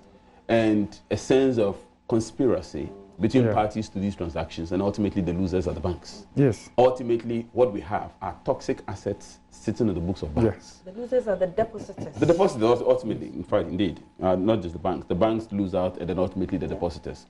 But beyond that, people have raised questions about auditors. All these banks who have posted, I mean, who today have been either liquidated or under the receivership, many of these banks were posting healthy balance sheets. How come that and somebody CEOs has collecting bonuses. and collecting bonuses And picking awards, banking awards, right, and all kinds of awards. and right, and even though there has been indication that I think the ICA or a body like that has The actually ICAG, the yeah. ICAG has actually fined ICA I think some Ghana. auditing firms. Yeah. The truth still remains that these firms may be around, and I will lament if these firms collapse. But we should not forget that this is not the first time a thing like this is happening in Ghana. Anderson Coopers had, I mean, we had a whole Anderson Coopers, which at that time was actually the biggest of the auditing firms in the world. I mean, bigger than the KPMG. Sorry? Arthur Anderson. Arthur Anderson. Yes, Arthur Anderson. Arthur Anderson. Yeah. You know, whose accounting, like you said, smart accounting, resulted in the collapse of many companies, and we know the situation of Enron and WorldCom and all that. Yeah. So the truth of the matter is, some of these things have to be looked beyond the surface. The Bank of Ghana, and I agree with you, the key must start from within the Bank of Ghana. Yes. Indeed, the blame starts and ends with the Bank of Ghana because they are the gatekeepers. Yes. By statute and by the Constitution, they have a mandate to ensure that what happened did not happen. Yeah. And we are not speaking about people, we are speaking about institutions. And so, like you said, some people were there and they have left, etc. It is still the Bank of Ghana. The Bank of Ghana should have ensured that this doesn't happen. If I'm a depositor, I do not have to ask for a stress test on a particular bank before I put my money in there. I should assume that so long as that entity continues to hold a license, that entity is good enough and safe enough. Baseline, yeah. Right. It's safe enough for me to do some business with. So we have all these fundamental problems that have to be looked into. And I think the question you're asking about the prosecutions. One of the worries I have at the moment is actually the charges that have been preferred against certain people. I think there are two of them that have been mentioned, Mr. Mabin and Mr. Yinaku. To be honest, these two people, in my opinion, until all the problems Stealing, money laundering. right, until all these problems came up, were, in my opinion, such good models of Ghanaian enterprise. Yeah. I mean, from A afar. shining example of And may corporate still Ghana. well be. They may still well be. They may still well be. That's good. That's a good and important point. Because at this stage, it's just a charge, and that charge may not hold. May, I didn't say won't. Right. May not But hold. you know, And if it doesn't hold, it means they are if it doesn't hold, the reputational damage. done to them. It will take a long time to heal. That's a But until punishment in now, itself. there were citadels of hope as far as Ghanaian entrepreneurship was concerned. Now, the charges that are preferred against them, a charge of stealing. If you look into the Criminal Code or the Criminal Offences Act, stealing can be committed where you have dishonestly appropriated something which doesn't belong to you. That's what the law says. It's a very simple definition. Now, dishonesty, we all know what it is. I think when we see one. Appropriation means you have to convert into your use or convert into your benefit. Even if you take and give it to a third party, it's still converted to your benefit. And of course, you have to establish that it doesn't belong to you. Now, the difficulty is establishing appropriation. They may or may not be able to establish it, but you have to show that whatever, for example, I think the amount mentioned in this case was 200 million, Mr. Kofi Amwabin. I'm following the reports, the media reportage. Yeah. 200 million. We have to show and establish that indeed those monies have been converted to his private benefit or use, even if given to third parties, but converted through him for a certain use. Now, those are not easy. If you ask me, and that's surprising to me, when I looked at the charges, there was no charge on causing financial loss to the state, which, in my opinion, is significant.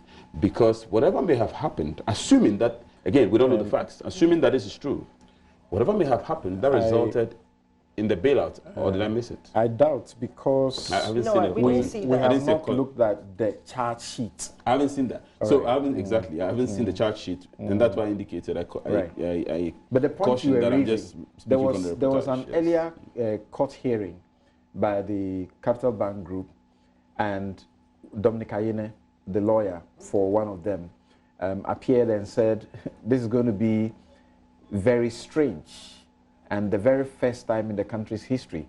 His proposition was that how can one steal from himself or herself?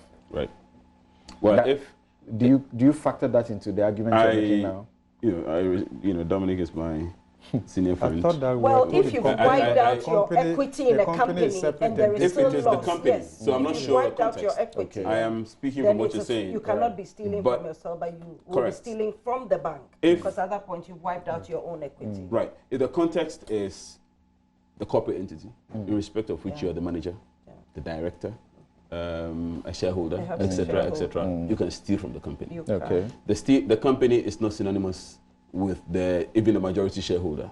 In fact, from the strict standpoint of corporate law, the owners of companies are not the directors or the managers; they are the shareholders. Right. But even the shareholder can steal from the company. Yeah. So the company is an entity; it's an individual, it's an identifier, and distinct from the separate and distinct. Yeah. I think we all understand that around this table. So I'm not sure what he was saying, and he didn't hear directly from him. A bank too may belong to a much wider, perspective of a company, right? Because of the public participation. Correct. Banks are peculiar companies, particularly when it comes to their failure. Many companies feel nobody cares because of public interest. Banks, because of public interest, banks hold things in trust for third parties. That's right. And so when banks fail, the ripple effect in the economy, as indicated, there are social consequences of family disintegration, family collapses, children dropping out of school. If you steal from the bank as a bank owner, that means let's say you are stealing your equity. You have changed the structure of the shareholding, and therefore your license may no longer be valid. Okay. So yes, you can steal from the bank. And the Bank of Ghana should have been monitoring all these things. I'll come to you shortly. Please wait for your turn. And how about this other side where we are told that prosecutors or investigators are after Dr. Dufour, for example, and they claim that he's been running away, and we have also seen that he has actually gone to the court and to say, among other things, that he had actually written to them when they wrote to invite him to come and assist in matters of money laundering, stealing, among others, in the banks, Unibank's collapse. And he wrote back to them. He says he wrote back to them to tell them that there's a significant information they don't seem to have. And if they have, they shouldn't be inviting him. Because as far back as 2009, he stepped back. He stepped back. He was not part of any, as it were, board or management or anything. And so he can't be of any assistance to them. He asked them to give him further particulars. He says they haven't done so. So he's gone to court asking that the court should stop them from pursuing him. Can he do that? Oh, absolutely. I mean, you can go to court to request anything from the court. If you think you're being harassed, harassment and criminal harassment, like all harassments, are not allowed under the law. But the problem with the police sometimes, with respect, and I've said this right at the station before, is that we don't follow the processes. The law is clear. If you want to arrest a person, the process is there. Has there been an attempt at arresting him which has failed? If there has been an attempt at arresting him which has failed, has he been declared wanted? Has there been notices issued? Has there been an effort to secure a bench warrant from the court, declaring him generally a person to report to the court, and therefore once he finds himself in the jurisdiction, any police officer can arrest him and then they produce him before the court? I haven't seen any notices, unless I'm missing out of this. But the point is, a person invited to the police station has an option to choose not to go. An invitation is an invitation. And sometimes they use these these words rather loosely and interchangeably. He's been asked to come to the police station. He's been invited to come to the police station. He's been requested. All these, I can hear them and I can ignore them. The law allows you to. So if indeed these are the requests that have been made of him, he doesn't have any legal obligation to go. He can choose to, out of courtesy, go. He can choose to make his own life easier by going so that an arrest doesn't follow.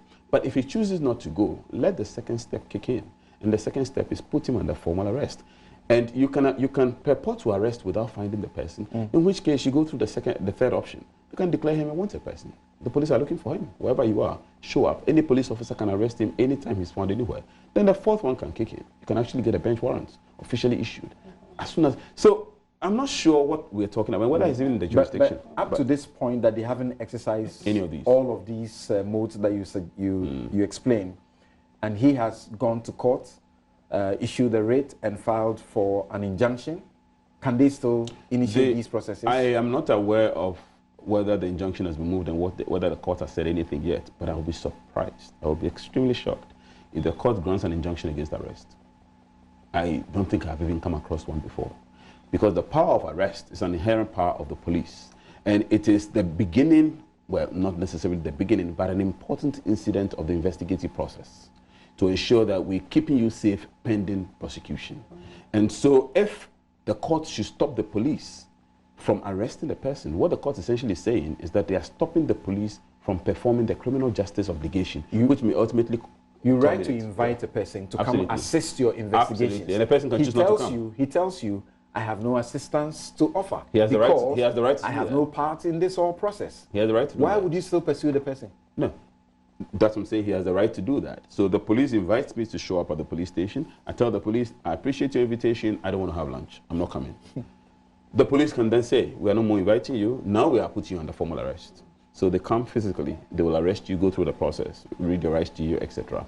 You are formally arrested. At that point, there is no option.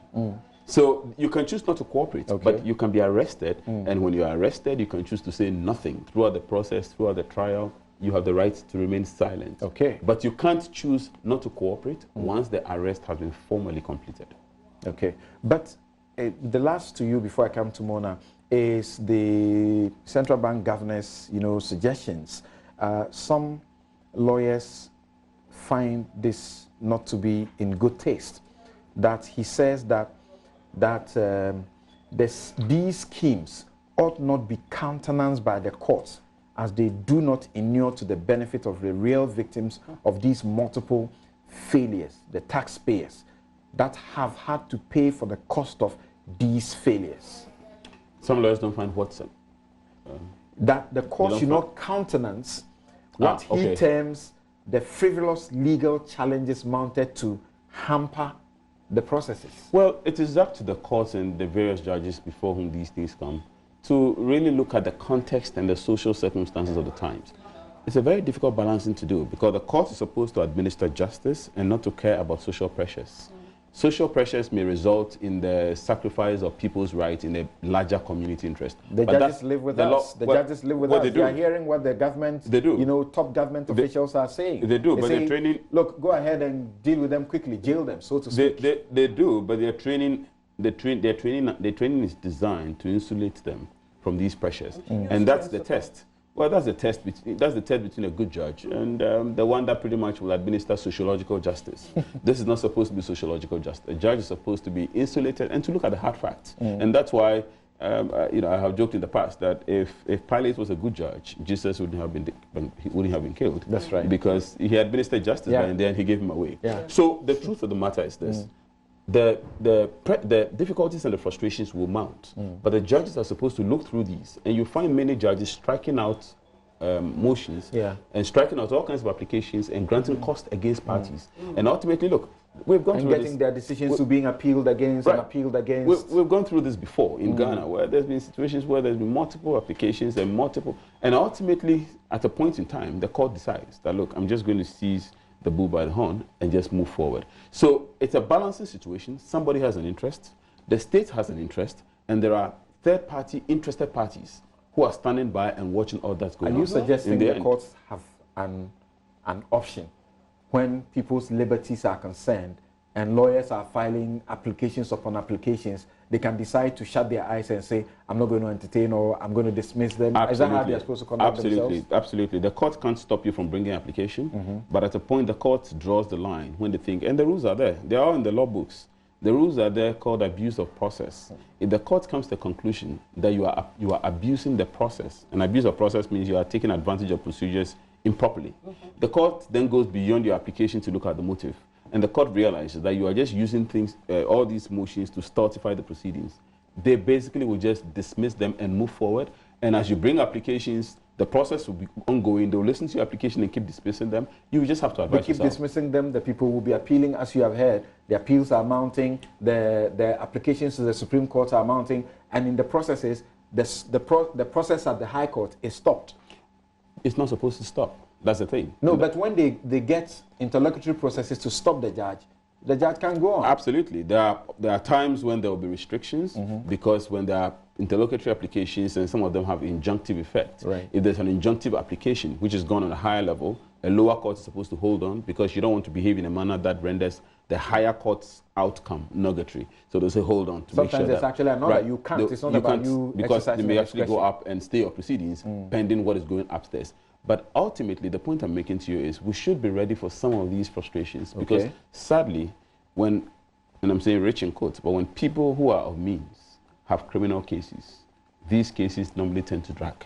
And the reason is because they almost always take advantage of all the appellate options. And the appellate option is not a Because they can substantive afford. matter because they can afford. And they can afford the best of lawyers. Well, they can afford the best of lawyers. You know, something, I know he's been noted there, but lawyers don't, you know, I'm just saying these things carefully because the larger public tend to think sometimes that, you know, lawyers can change black into white, and once you're wealthy, you can. It is not necessarily so. The judges sitting there can see through a lot of things. And sometimes they watch, and you may actually be damning yourself. Because let me tell you, at the end of the proceedings, the judge has such a latitude of discretion that can be exercised dangerously against you on the basis of how you've conducted yourself at the main trial. So in the range of penalties that can be applied, often you hear the courts, for example, if you take the conservative example of the defilement, the court can apply anything from, say, 5 years to 25 years. So imagine that.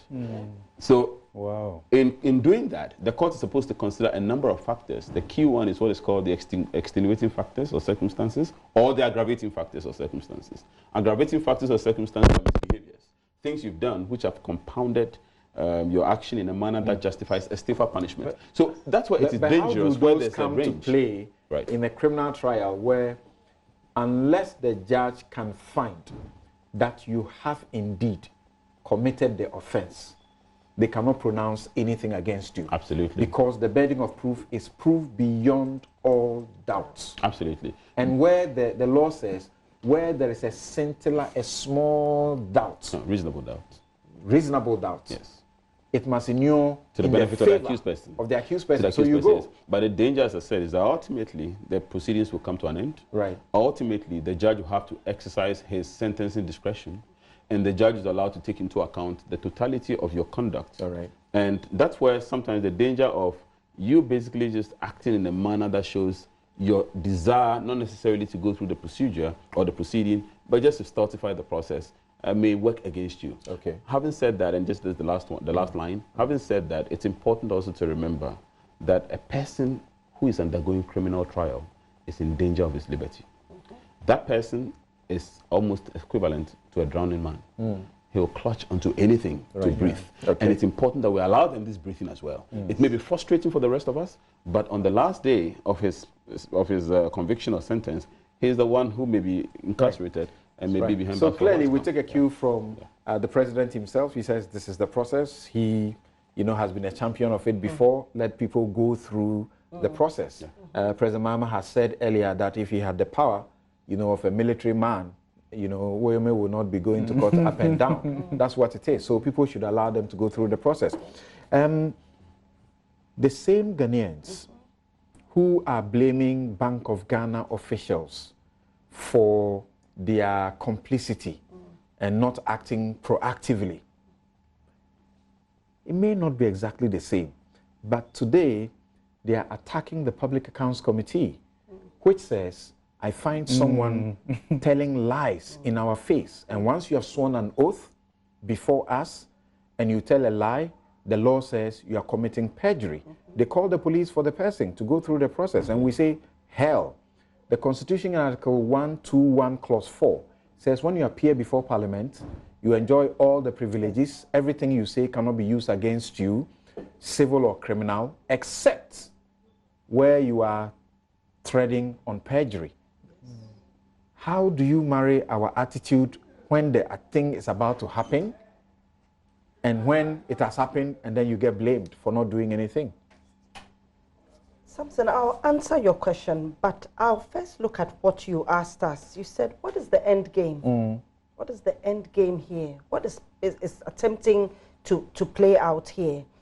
I think Dr. Bobkin hit the nail on the head. Central Bank, as a regulator, has its role to play. And it may have many faults, as we all know, capacity and so forth, of the Banking Supervision Department. I mean, all those were stated. Lack of separation of powers from that perspective. Exactly. That was all stated in the IMF reports and the World Bank reports that have come out, and the quality asset review reports that went to the governor himself.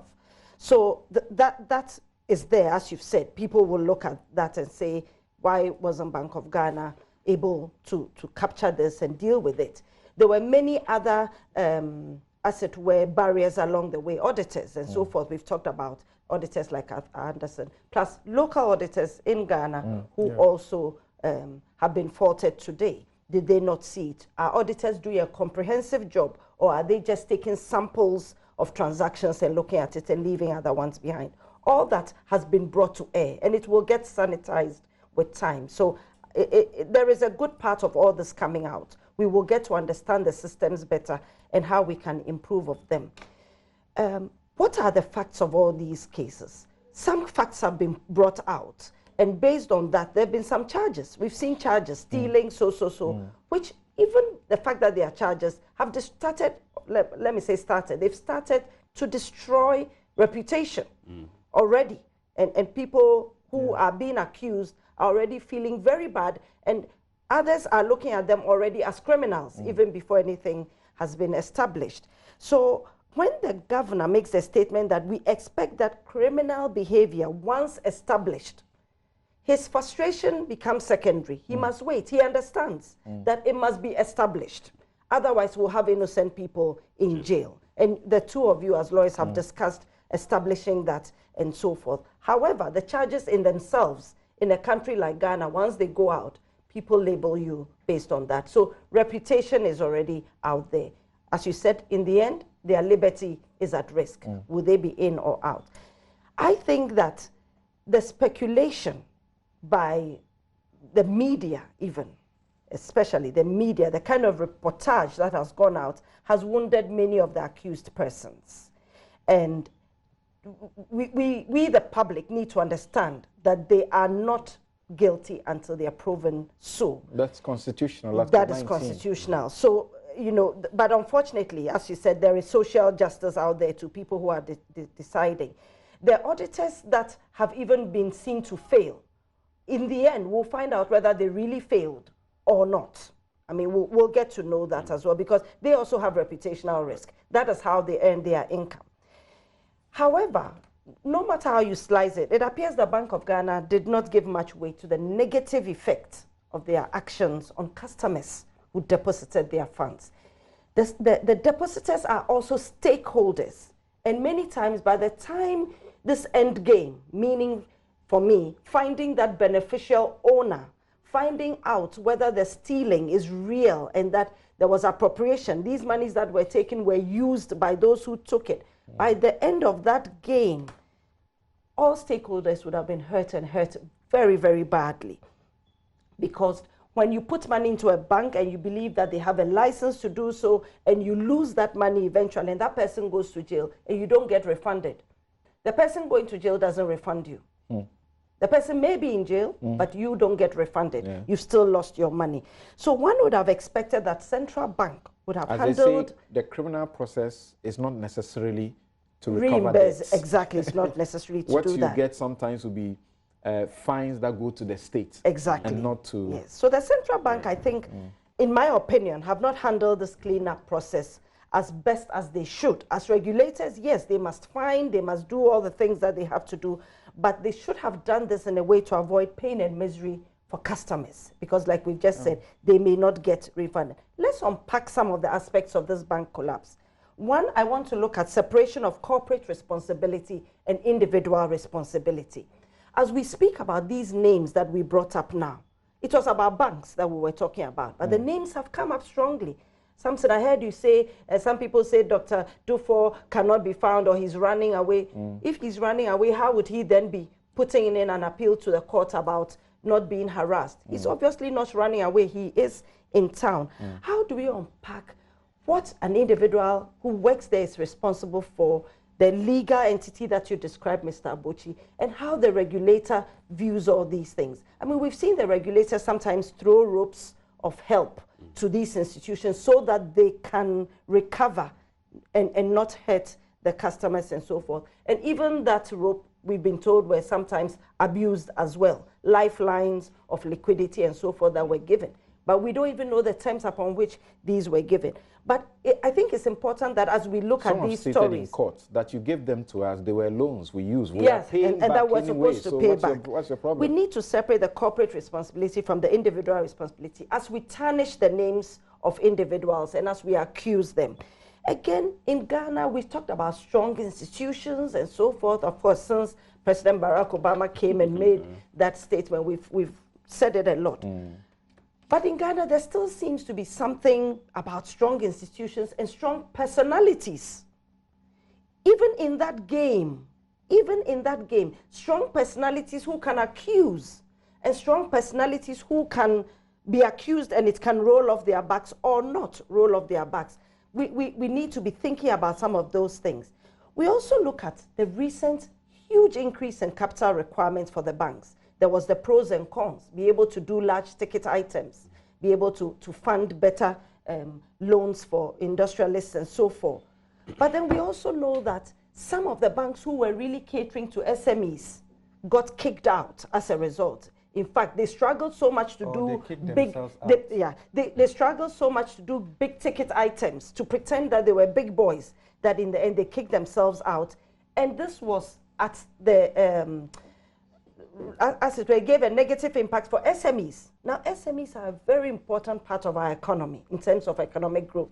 Right now, SMEs have very few places to go to access funds to be able to grow. So I think that the corporate governance issues here are very important. Compliance by management, the fiduciary duty of board members, the role of shareholders. I mean, when I hear some individuals say that I haven't been in management for a long time, are you still a shareholder? What is your role? What is your responsibility as shareholder?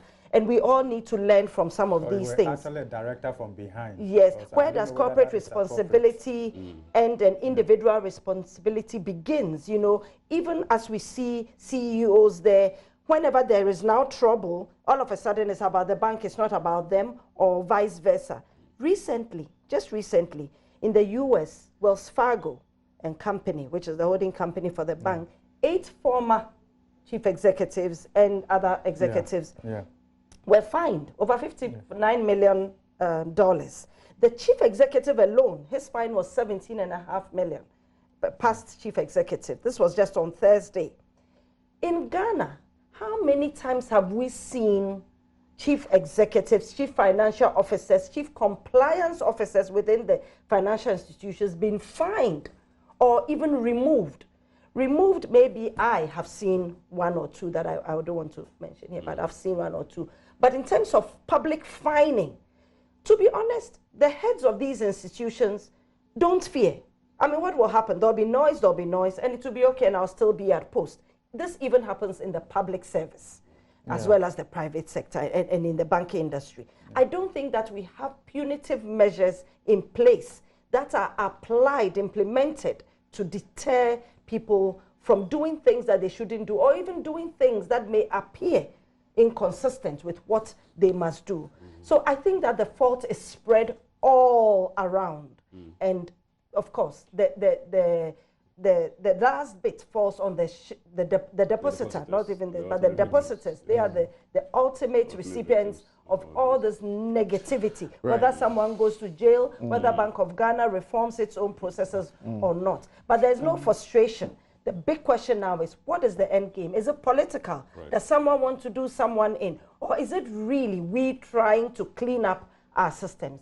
I believe that it's a bit of all of that, because the quality asset review started well before 2011. The unintended, and there was a need for this. So I know I haven't said anything conclusive, but I've just thrown it all out there, light for sanitization. One thing we may not have thought about sometimes, I apologize, one second. One thing we may not have thought about is the issue of the unintended benefit that may have accrued to foreign banks, and the unintended danger that may have been suffered by the concept of a local bank. I'm not kidding you. Because as I sit here, what's the danger? Go in this area as an entrepreneur, but keep to the rules. What? But as I sit here, and so speaking from the point of view of a layman, not an economist, but as I sit here, if today I have to make a decision, if someone gives me good money, and I have to make a decision on which bank to put it. From a global standpoint, I will split banks into 2, foreign banks and local banks. And people are feeling a sense of safety in foreign banks. Foreign banks are getting that benefit because of there's a climate we've created of what has happened. Now we should go back and find a way of re-energizing the concept of local banking. Because when Mohammed Yunus came out with the Agreement Bank concept, it is what transformed Bangladesh. Now, and just tying to that, the fact that if you don't have an SME banking space, which is local oriented, you have a gap. We used to have it before. It was failed. They didn't manage it well, but it can be done properly moving forward. And So, I so concept about, of microfinance. I just wanted you just a minute on this so we can go. She spoke about, all of you agree about the reputational damage and all of that, but of course it's consequential. The governor of the Bank of Ghana said it has become clear, I'm quoting him, that these institutions were set up to use depositors' funds to finance other businesses of shareholders or other related or connected companies.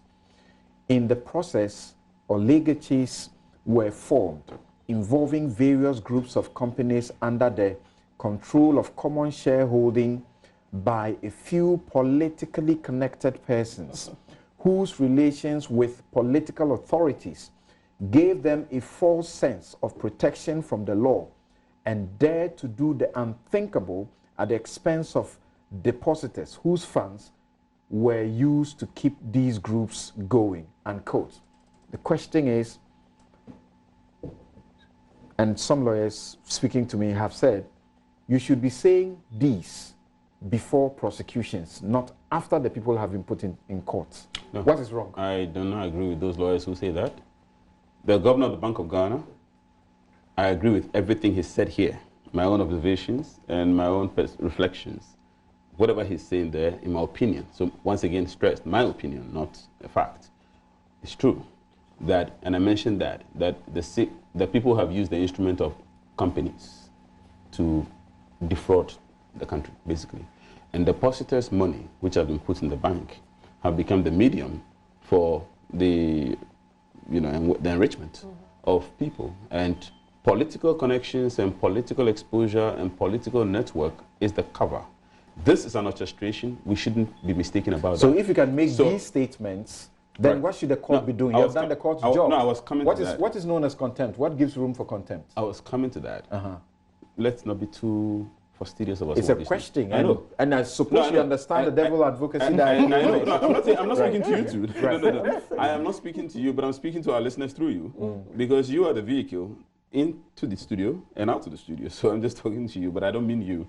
But the point of the matter is, we should not be too fastidious about these things. Let's be clear. The governor of the Bank of Ghana is just a witness. He sits in a big policy chair and space. When he speaks, where he speaks, it makes an impact. But it doesn't make an impact in the courtroom. If he wants these things to make an impact per prosecution, he will become just one witness if he goes in there. The fact that he's saying it at this stage doesn't mean that he can't choose to become, the prosecution can call him. All these cases are still in court. The prosecution can call the governor of the Bank of Ghana to testify. And he can speak from the standpoint of a participant, as an expert, as a technocrat, etc. And whatever he says makes a huge impact as far as the prosecution is concerned. The next question others are asking of him is, where are your own officers who, without whom, the things you're claiming would have happened? Big question, because for me the question is, all these things happened, or they were supposed to have happened under the watch of the Bank of Ghana. The Bank of Ghana is the regulator. I'm even amazed. Supervisor. I'm even amazed that as we speak, we don't see a proliferation of suits. And I know, I think there was one or two suits, there were one or two suits that may have failed, but the Bank of Ghana cannot escape liability for having slept on the job and therefore implicitly led third parties into a place that was ostensibly safe when in fact it wasn't. When I entered the banking hall, they created the impression it was safe. It was not safe. That's what I'm saying. When I entered the banking hall, I assumed that this bank, having been licensed by the Bank of Ghana, is safe to deal with as a bank. And the public saw the sword cutting being done by for one of the banks by the central bank governor and even the vice president of the nation. All these are lending credence to the public's perception. I really hope that Mr. Abuchi understands what he's doing. He's funding litigation because majority of the people who have suffered, particularly for the microfinance entities, are asking, why can't I sue the regulators? Why am I not supposed to sue SEC? Right. And because those places are... And what is the answer to that? Why can't they sue? That's what Abuchi is telling them. Since you mentioned Kofi Abuchi's name, let me correct what he said. He has not funded litigation. What he has done is to express a surprise. Thank you. And indeed, I am surprised. Right. I am surprised because the position at which the Bank of Ghana sits, there are just too many questions the bank, and they're not even making the Right. effort to answer them. Okay. And that's what surprises me. So All right. I'm still And Could it surprised. also be Right. that it's I just haven't advised anybody to go to court. Could it also be that And it I was mentioned that when I Yes. mentioned that you guys may not understand, but those in the fraternity will understand because there are things that we lawyers are not supposed to do, because if we do, we are candidates for sanction. But of course, on this note, it's education that is needed. And we couldn't Education. get it from That's any what other Lawyer Bochi than has done. Kofi I am surprised. Abochi. I am really surprised that people haven't. You know, Could it also be that perhaps the Bank of Ghana is putting all these things out there so that the attention will not be On it. them so Yes. much Okay. Yes. in terms of what the kind of reforms that should be done, Right. and then the necessary operational independence that should come along, and the Right. separation Right. along all these things. But I just want to also just interject with this that We're talking about microfinance aspect. Yes. Do a minute of because, that. because the microfinance concept, we all bought into it because it serves the lower end of the market.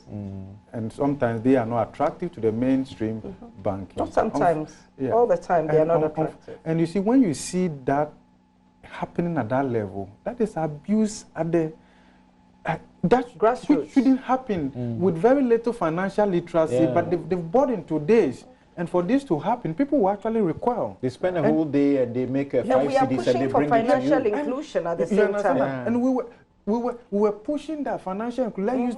Let's use the financial system, because really the ideal place for excess money is not your bedroom. Okay. In the bank. It's not the under the earth, because we were told from Matthew 25, from verse 14, when talents were distributed, one was given 5, another was given 2, one was given 1. There was no corruption in that story. All right. The sin the other person committed is what we are talking about today.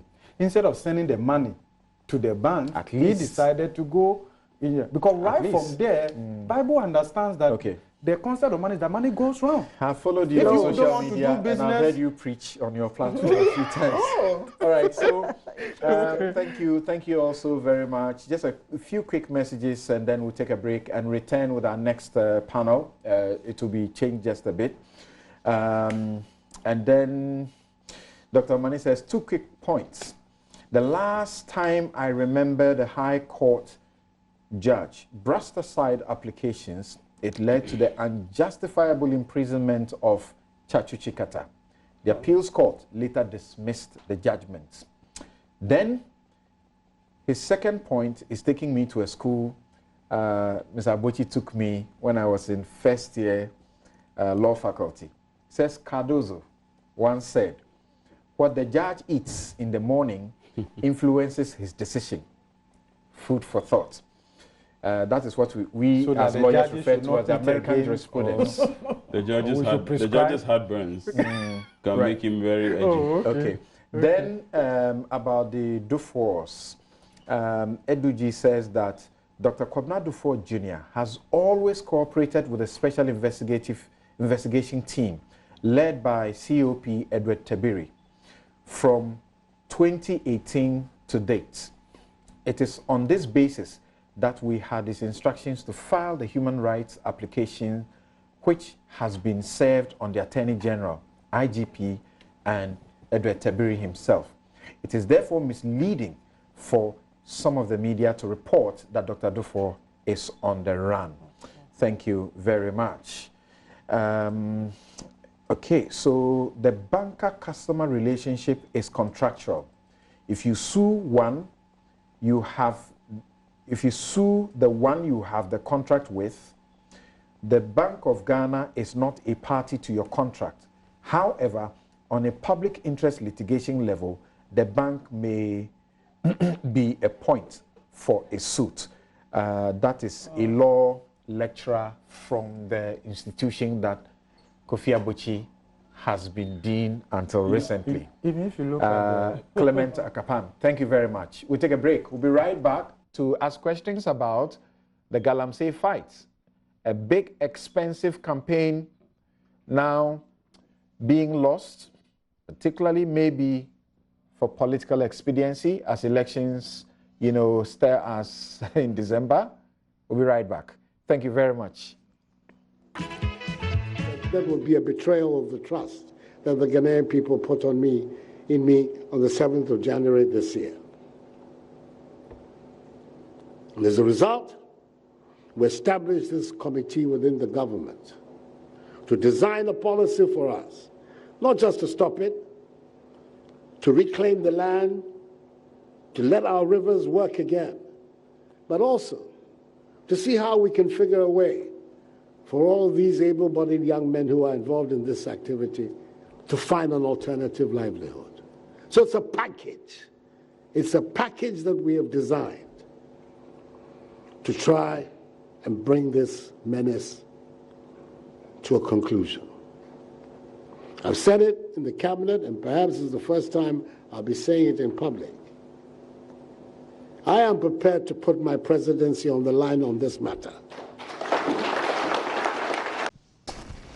Together with technical officers from the MINCOM, Minerals Commission, and the Forestry Commission. You think the military is the way to go? Yeah, as of now, we have no other alternative than to use them. You know, these miners, if you come here unarmed, you may be attacked. Yeah, no civilian can easily approach them to tell them to stop, unless our brothers in the military are here. Their uniform alone is enough scare to them. So how soon should we expect this military deployment to this other forests? Just next week, it will happen. You see, there is one excavator. Sorry. Today, pit, and as soon as they saw us, they fled. Yeah. It means that when we leave here, they will come back and work. So the action that we have to take here will have to be immediate. You see how they have devastated the forest. And it is not only this area. As we are being told, there are other areas of this. As we close one avenue today, they open another. For we are not regular on the ground. So if we should sack them from Bekwai, they move to Apamprama. If we sack them from Apamprama, then they move to Aparapi. That's what they do, right? So where they see that we are very active on the ground at this or that forest, they'll move to another forest. All the forest is full of gold. So they do some small geological work, they move into work. So immediately, like you mentioned, next week, we should expect this deployment taking place. Yes. Do you have an idea of the number you would want to deploy? Maybe 16,000 hectares, we are told. yes, if we come with 2 platoon, in military when they say platoon, it means 30 soldiers. So 2 platoon is 60 soldiers. 60 soldiers are around, nobody will come here. But they still manage to break through even with the military or Vanguard team on the ground. They are still They operating. are not here. Vanguard is not here. Are they here? They are not here. What the officer said was that there were some people who purportedly were in military uniform, and they assumed that they were military officers. We have met to revise our notes. Was very good because I remember we going around even with our board and management to some of these areas to, to check on performance or to check on how things were going. And seriously, the campaign was good because in some of our treatment plants, for instance, we had reduced the volumes of or the quantities of chemicals that we were using for the treatment. We had seen improvement in the raw water quality, at least even with a naked eye, you could see.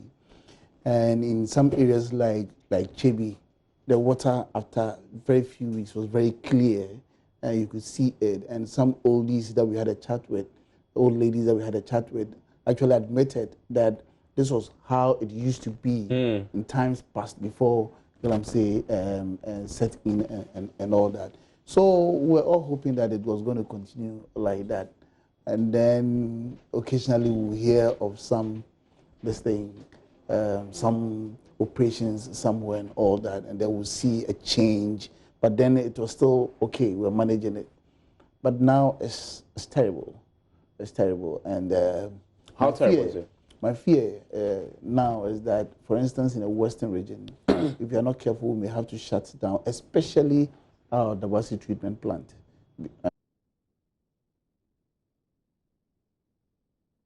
You heard it from Stanley Mante, who is with the Ghana Water Company Limited. But before that, you heard the presidency. Let's check if his presidency is on the line. He put his presidency on the line, really. And the lands minister, Kweku Asma Treme, was the one who was on the ground and showing us all of that, wreck, all of that havoc. And Stanley Mante is bringing us a perspective. If you don't think about it beyond the forest that we are destroying, then think about how close it's getting to you by the destruction of the water bodies. And the Ghana Water Company had told us earlier that in the next less than 10 years, if we are not careful, we may have to import water. Now that we don't import it, all right, let's see how it gets. So the new change by addition to our panel is Dr. Nadede Tego, Project Coordinator of the Interministerial Committee on Illegal Mining. Thank you very much for joining us, Doc. Thank you. Okay, so educators, the Vanguard team, we understood, was sort of the panacea and was doing a good job and stopping all of this. Now the minister takes us to a place to show us, give us evidence that this is still going on. Where are we? Thank you. To talk about Vanguard, Vanguard has done a wonderful job. It's a human institution, but Vanguard has done so well. In addition to Vanguard, we have another task force, that's a Galamsey task force. However, one thing we should accept about the situation is that it's not something that only Vanguard can do it. We as citizens, we all have to play our role. The minister talked about the fact that when you leave, when you're at one place, they move to the next place. Because they can't have omnipresence, we as citizens, especially those in the local communities, we see it before. Initially, they will start by building maybe some sort of structure. We don't talk about it. We wait until the situation has gotten out of hands. And the type we see is the type they use, the heavy machines. Yeah. Yes. They call that, is it the Shanzin, or what is it? The Chamfan. Chamfan. Yes. Okay, so the Chamfan is more or less like a brand. So it's a dredger. It's a dredger. Yes. And it can't get to the place unnoticed. Yeah. Sometimes they can fix it over there. They can do it overnight. Okay. It's locally fabricated. So it's not something that I'll say it's always imported. That's what we thought initially. So what the Vanguard does this time is that whenever they see them fabricating it, they destroy it. And we'll call on citizens within the community to show us where these things are being done. They are so much resourced that the moment you destroy it, overnight you find another one. The rate at which we destroy it and the rate at which a new one is constructed, if not the same, I think the rate of construction goes ahead. Okay. Yeah. So tell us briefly, what's the success story so far? Because as it were, otherwise the presidency is on the line. Okay. Okay, so I think somewhere in March 2017, there was a ban. And during the ban, the committee, the Interministerial Committee on Illegal Mining was formed. And as he said, one of their responsibility was to ensure that policies are put in place to streamline the sector. One of the very first things that the committee did was to vet the license. And so the Minerals Commission presented approximately 1,003 licenses, and they were vetted. During the vetting, a few observations were made, and I would say that in our new program that we are going to launch, or we've started working on the community mining, we are going to improve on this. For instance, miners had nothing like their TIN number being associated with them. And so one could say that who is paying tax here? Some names were somehow ghost names. You had to maybe each group had to be like, normally you have a group of 10 miners forming one group or one mining group. We found that sometimes they had used a miner, and this is something that could have been checked if we were checking their 10 numbers. And so these additions have been put in place. So these miners were vetted, and after that, they were asked to go back to mine. There were quite a number of categories. We had category A. Category A is the kind of miners who had paid all their licensing fees and also had valid license. At the time the ban was lifted, I think we had approximately 5 companies only. But with time, we have, I think, over 221 who have paid everything. Some are also in the process of renewing their license. So out of excess of 1,000 licenses that were vetted, yes, you had about 200, getting approved to get to continue their work. Is that what you're saying? Okay, so in case of like fully qualified, we had, I think, less than 20 or so. I'm not sure of the number. I should have, I could check whilst here. Okay. But then there was a meeting with the small-scale miners, and they agreed that, looking at the fact that they had stayed at home for a long period of time, they should be allowed to mine, especially those with partial pass, should be allowed to mine. And with a partial, it's either you hadn't paid one fee or the other. And there's a particular fee, that is the operating permit, which is a yearly fee. So looking at the time that the ban was put in place, then it means that a lot of people hadn't paid their operating fee. So that's something that was considered. So we have over 500 people who are currently working. The remaining have multiple issues. What we did again was that we associated their 10 numbers with the company. And so we are still waiting for GRA to verify some people's 10 number. So it's still in the process. Some, it's a mere issue of 10. Others presented documents that did not belong to them. And so there was a need for power of attorney, which they haven't presented. We had a case where during the vetting, someone came in standing in for another person, but eventually happened that he was not sent. So these are a few things that one has to watch before. These things that you have done, yes, or you have sought to do, how has it helped in checking the purpose for setting up your committee?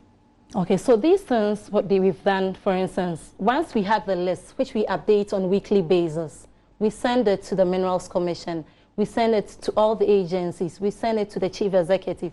So if you want to mine, usually you would go, if within a particular enclave, you would go to the Chief Executive and he will check whether your company name is in the list. And so they have a fair idea of the companies that they are expecting within their jurisdiction. So one, it has helped to see those who are legal and those who are illegal. One of the things that we did was with the database that we've created, we have a QR code where one can access, or regulators can access on site to know whether your company has a valid license or not. Which means that if I'm from Minerals Commission and I'm doing a regular check, I need not pick all my documents. I don't need so many documents before I can find out. With my QR code, I'll be able to validate whatever information that will be given to me by... So those that you have certified to do the work, is there a way to monitor to ensure that whilst they are legal, they are not doing the illegal thing? Okay, that's something that has been done. So currently, that's what Operation Vanguard does. That's what the IMCIM task force does. And in some areas, or most of the areas where we have drones, that's what they do. The role of the drone pilot is to check that they work within their boundaries. So we've given a particular boundary. We did, prior to vetting, we had mapped everybody's boundary as said by the person and compared it with what was available. And so usually, one of their routines is to, once a while, pick one company and just map around that the boundaries of the concession. So from what we have seen by this example that the minister shows us, I can imagine without you and the Vanguard and the other team being on the ground, what the situation would have been. But from what we have seen, what would be your challenge? And would you contest someone who says you have failed? No, I don't think we have failed. It's a fight that has to be sustained. The people on the ground need to know that we are serious about it. And personally, and from what I've heard from most of the large-scale mining companies, it's a routine. What miners usually will do, getting in an election year, is that they know that politicians in quote need their votes. Blackmail. Yes, so it's blackmail. So if at this time we make sure that we sustain the fight, they will know that that era is no more. That's one of your major challenges. Yes, so that's something we have to do. And we here is the team on the ground, is the media. This is the time we need you most. This is the time that you need to talk more about it. The task force will do their work, but every hands should be on deck at this point, being an election year. Because much as we have a lot of illegal miners, we have many more Ghanaians that we need to care about their lives. Okay. We need to care about their health issues. Okay, so you pause and let's hear from Mona, and she has a perspective because of a certain understanding of some of these issues. Yes, what do you have to say about what we are looking at now? Thank you very much, Samson. This is an issue that has disturbed all of us, and it's disturbed all of us in terms of the environment, it's disturbed some of us in terms of business. I mean, like I told you earlier, I'm a director of a gold mining company who spends a lot of money on making sure that we are paying for permits to Minerals Commission. We are doing what we must do with respect to Environmental Protection Agency, the payments that must go. There's a lot that is involved in being a mining company. I do appreciate that there are various sizes, the large mining companies, the small-scale mining companies. And as for the illegals, they play in a different land, space. And what they do affects those of us who even have licenses, and we are responsible and we are doing what is right. Because sometimes they attack us. Yeah. They come into our space, into our concession space. They come into our communities. Yeah. One of the big things is that I think it's time for an agency like yourself to pierce the veil of the beneficial owners of these illegal operations. It's one thing seeing the minister going there, burning everything down, and everything that you've told us, which is laudable. However, we need to find out who these owners are. Sometimes we say they are foreigners. Who gives these foreigners the permission? Who partners with some of these foreigners? The actual owners who are hiding, because as for the Chinese or any nationality, we see them on the ground working, we grab them. But the true owner, who is that Ghanaian, who is sitting in the back, I think that you must be given that authority to be able to pierce the veil and go and grab those owners. Some of them may turn out to be people that we all respect very much, maybe traditional authorities and so forth. But one or two will send the right signals out that they cannot continue in doing this. I think what is important for me, apart from that, is that the security service, even as we use them to go and grab, there are many times when you are not there, the task force or the minister, they turn a blind eye. Worst of all is the community. And I know, Dr. Tego, that you mentioned that the community must help you. But at this point in time, what we all see the community doing is either sit back quietly and take a little bit of, as it were, mafia tax, or even participate. They join in, and then we hear of them dying. We see women, pregnant women, women with babies on their back. I go around in Prestia and Wassa, and I see people who ordinarily would say that they can't even sweep a compound, actively participating in dangerous mining. So it's as if the motivation, of course, to get these extra funds galvanizes them to do these things. I think one of the issues that your task force needs to raise strongly is communication. Yeah. To date, the communication is still a problem. The narrative has to change. The community must see in pictorial form, perhaps, the future of their community. The people who are doing these mining activities illegal will go away when the resource is no longer there. What will you have left? You, the community, will be living in hell. You'll be expecting government to come and spend money to clean up your community, give you better water at a higher price than they usually give everybody else, because your rivers are so turbid. And you would have it killed, costs more. You would have killed many. You would have killed off your animals, because as you push the back, livelihoods yes, your livelihood is gone. Your animals are gone. Yeah. Your flora, your fauna, your agric, your farms that you used to do. You yourself are no longer interested in farming. You've become lazy. One needs to paint that picture for them to see it.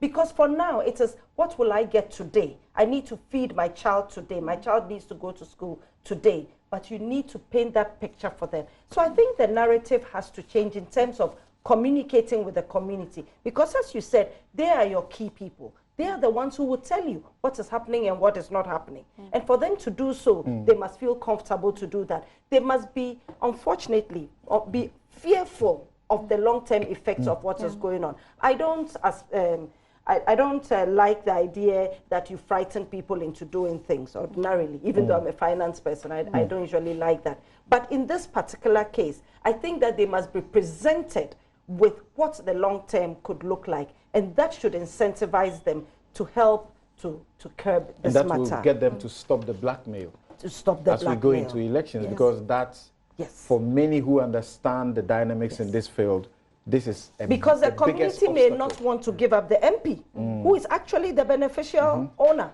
but that person must be brought out. Okay. And when I say MP, it can be any. I mean, I'm not being political. We take a break here. We'll be back to continue, and I will seek from Dr. Tego some statistics, if she has them readily, about, you know, if we talk about success, how do we measure the success? You know, and so on and so forth. And guys like Kofi Bentil are simply saying the president should simply fire any DC or MC whose area people are found to be doing mining illegally. That's the best way not to risk his presidency, which he has put on the line. We'll be right back.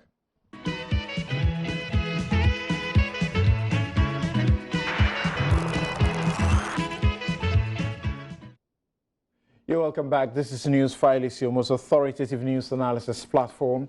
And as like I asked a question earlier before we went to the break, we'd like Dr. Tego to give us an idea of how we measure the success of the interministerial team that is ensuring that the president's presidency, which is on the line, and the line now is very short, how he gets a rescue.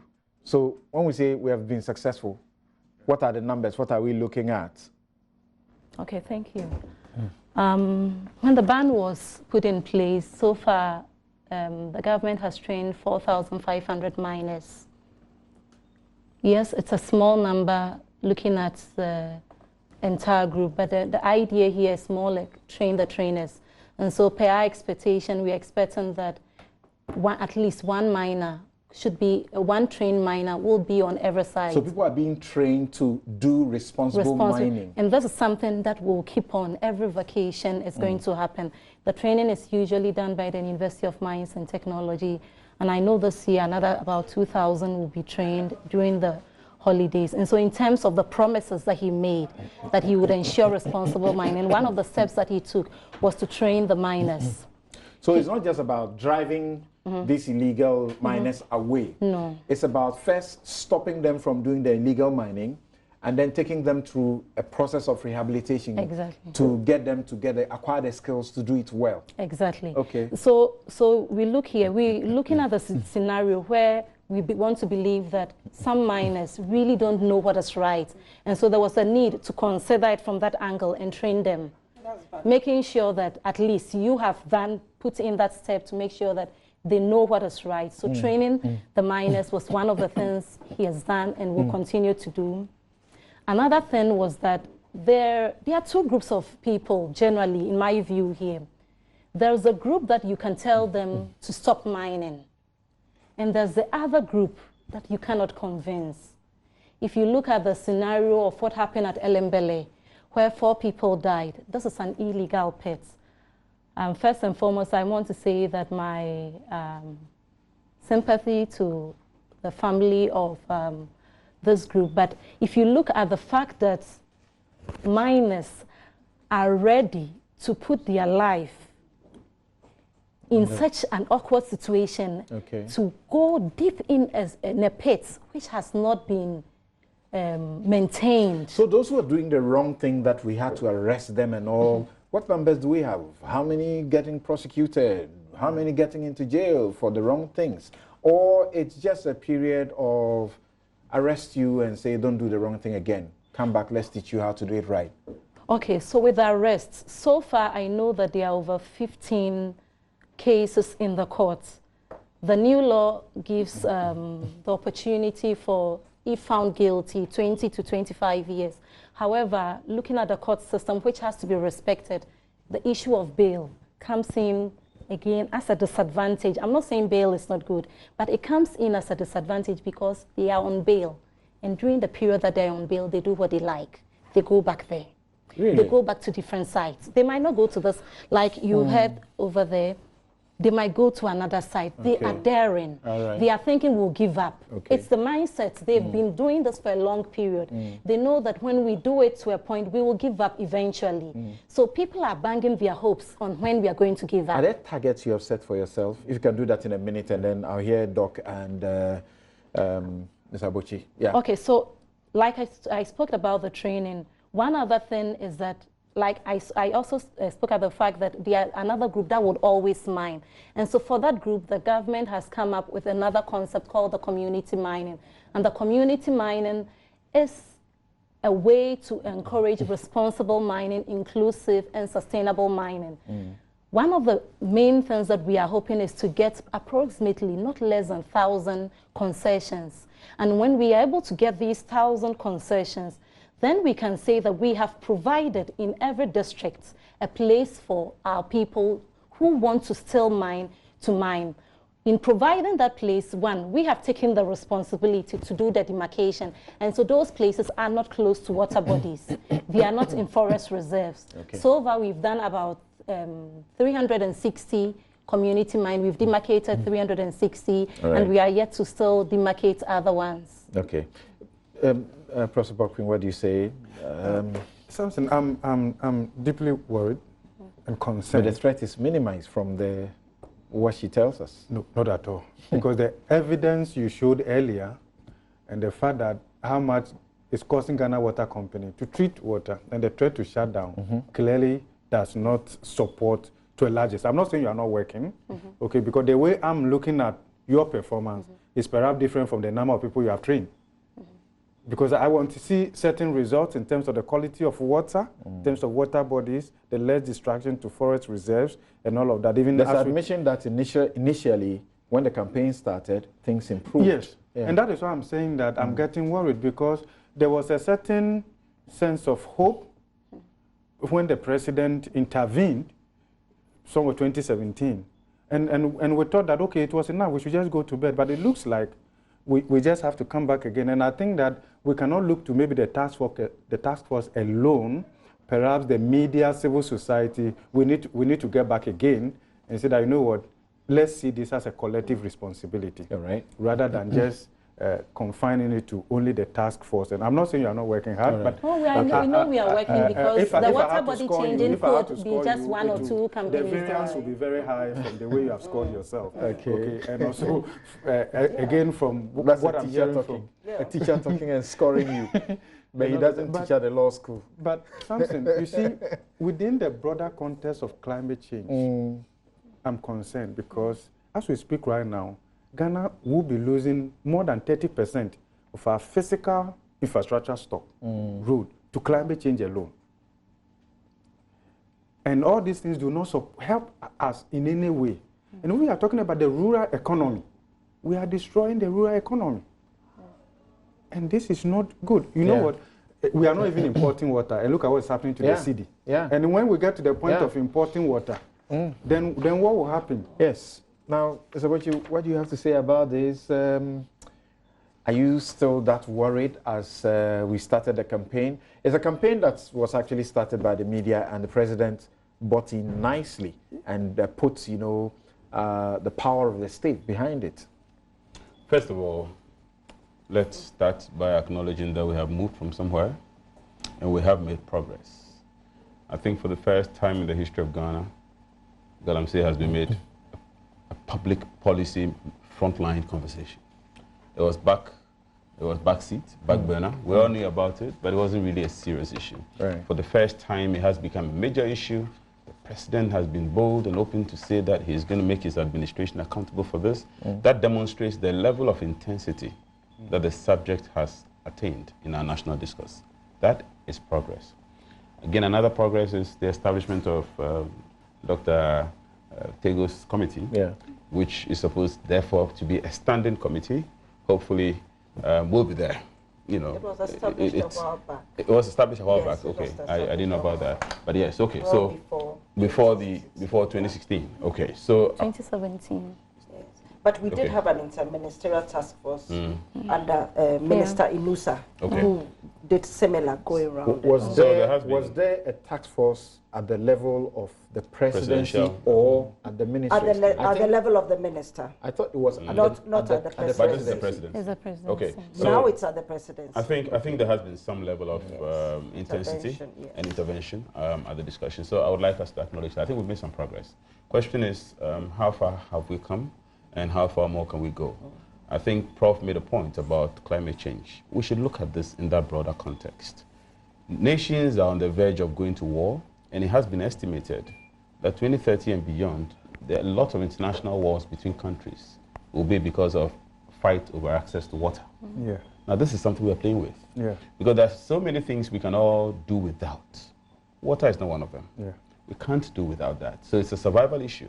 As we all speak, I'm sure we are aware of the brewing problem between Ethiopia and Egypt in respect of access to the Nile because of some damming that Egypt wants. Yeah. Water is such an important thing in the life of a country that we can't just compromise with that. And unfortunately, a lot of Galamsey is either in the water itself or on the banks of water. Alluvial mining. From what we saw, the picture we saw, one thing which is clear is the removal of the forest cover and the grass cover. Yeah. It's an incident of mining, and particularly for small scale because it's surface, it's an incident of that. Now, these things get removed, and it takes decades sometimes to get them back. And given all things that we know, in this case, we are probably just not going to get them back. We have the desert running very fast towards us from Burkina Faso. Yeah. And as we're supposed to be working towards the desert by planting trees and ensuring that there's some cover as far as the soil is concerned, we are rather removing the existing cover all in the name of these short-term economic gains. So I support your call that it's about time we start asking the key question of who are the people behind these Galamsey enterprises. Because until we start shaming, we are not going to make much progress. Sadly, the people behind these are supposed to be the responsible people in our society. And so we have to take that fight on. And it's an important one that I support. Another thing, another point I want to make, and just a suggestion, is let's try and get a sense of community ownership of the fight. Right. I don't know the extent to which we can exploit the information services in pushing this across, but let people see pictures of desertification and of the poverty that comes with the destruction of the local economy. Okay. The fact that when the forest cover is removed, the fact that when water is polluted, and the fact that when we lose the small vegetation and the forest resources that we have, very soon communities cannot have sustainable livelihoods. There's a question. There's a question. There's a question from. There's a question from Ebomens in Cape Coast. He says that I should ask Dr. Nade De Tego if the chairman of the IMCIM, that's your committee, you are aware of a different task force apart from the Vanguard and the one you mentioned that is going around, and that there's a task force that also goes around in the name of Professor Frimpong Boateng to operate. He feels that some things are not working correct. That's maybe what we heard. Some people are in military uniform and they are actually not the task force, but they are going around and they are deceiving. What do you know about that? Just 1 minute, we are run out of time. I know that there are two groups of people, the Vanguard and the IMCIM task force. Okay. I don't know about any other one.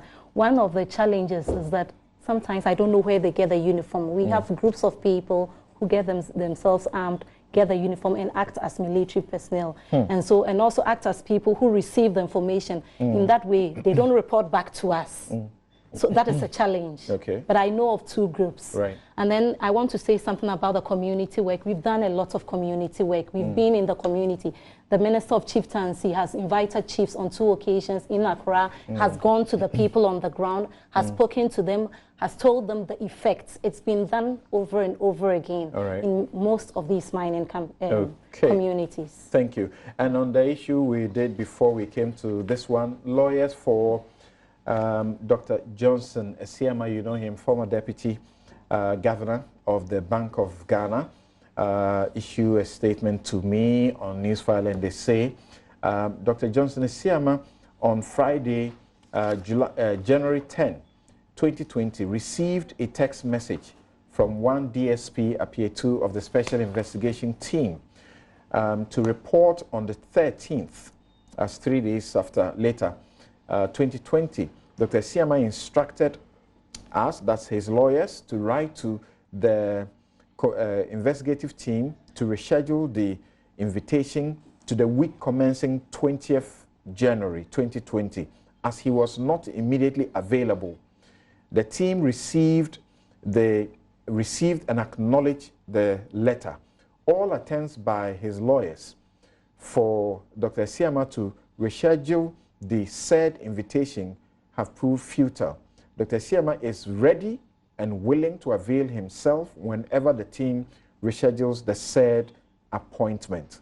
So for those of you running with news that he too is running away and is being sought after, that is for you from his lawyers. As I understand, not only Dr. Dufo, but also his son, Junior, all of them have issued processes in the court to try and avoid some of the claims that are going on. I want to say thank you very much to my guests for this morning. Before I say that, 2 special happy birthdays to 2 special women. Happy 50th to Ohenere Gifty Auntie. Keep bringing hope and smiles to hopeless homes and empowering women and girls for a better Ghana. And happy 75th to Elizabeth Ohene. When the gun was still smoking, she dared, as the editor of the graphic, to speak up against coup makers. I doubt how many people in public office today can defy their, as it were, bosses and stay with rights, so to speak. All right, so thank you very much. This has been Newsfile. As always, my outfit is by Latida B. in Vogue. My guests have been Professor Godfred A. Bokwing, economist and professor of finance, University of Ghana. Madam Mona Korte is managing partner, BVM Advisory Services, and former deputy minister of finance. Ernest Kofi Abuchi is immediate past dean, Gimpa Law School, and Dr. Nadede Tego is project coordinator, Interministerial Committee on Illegal Mining. Thank you all very much. Have a good afternoon.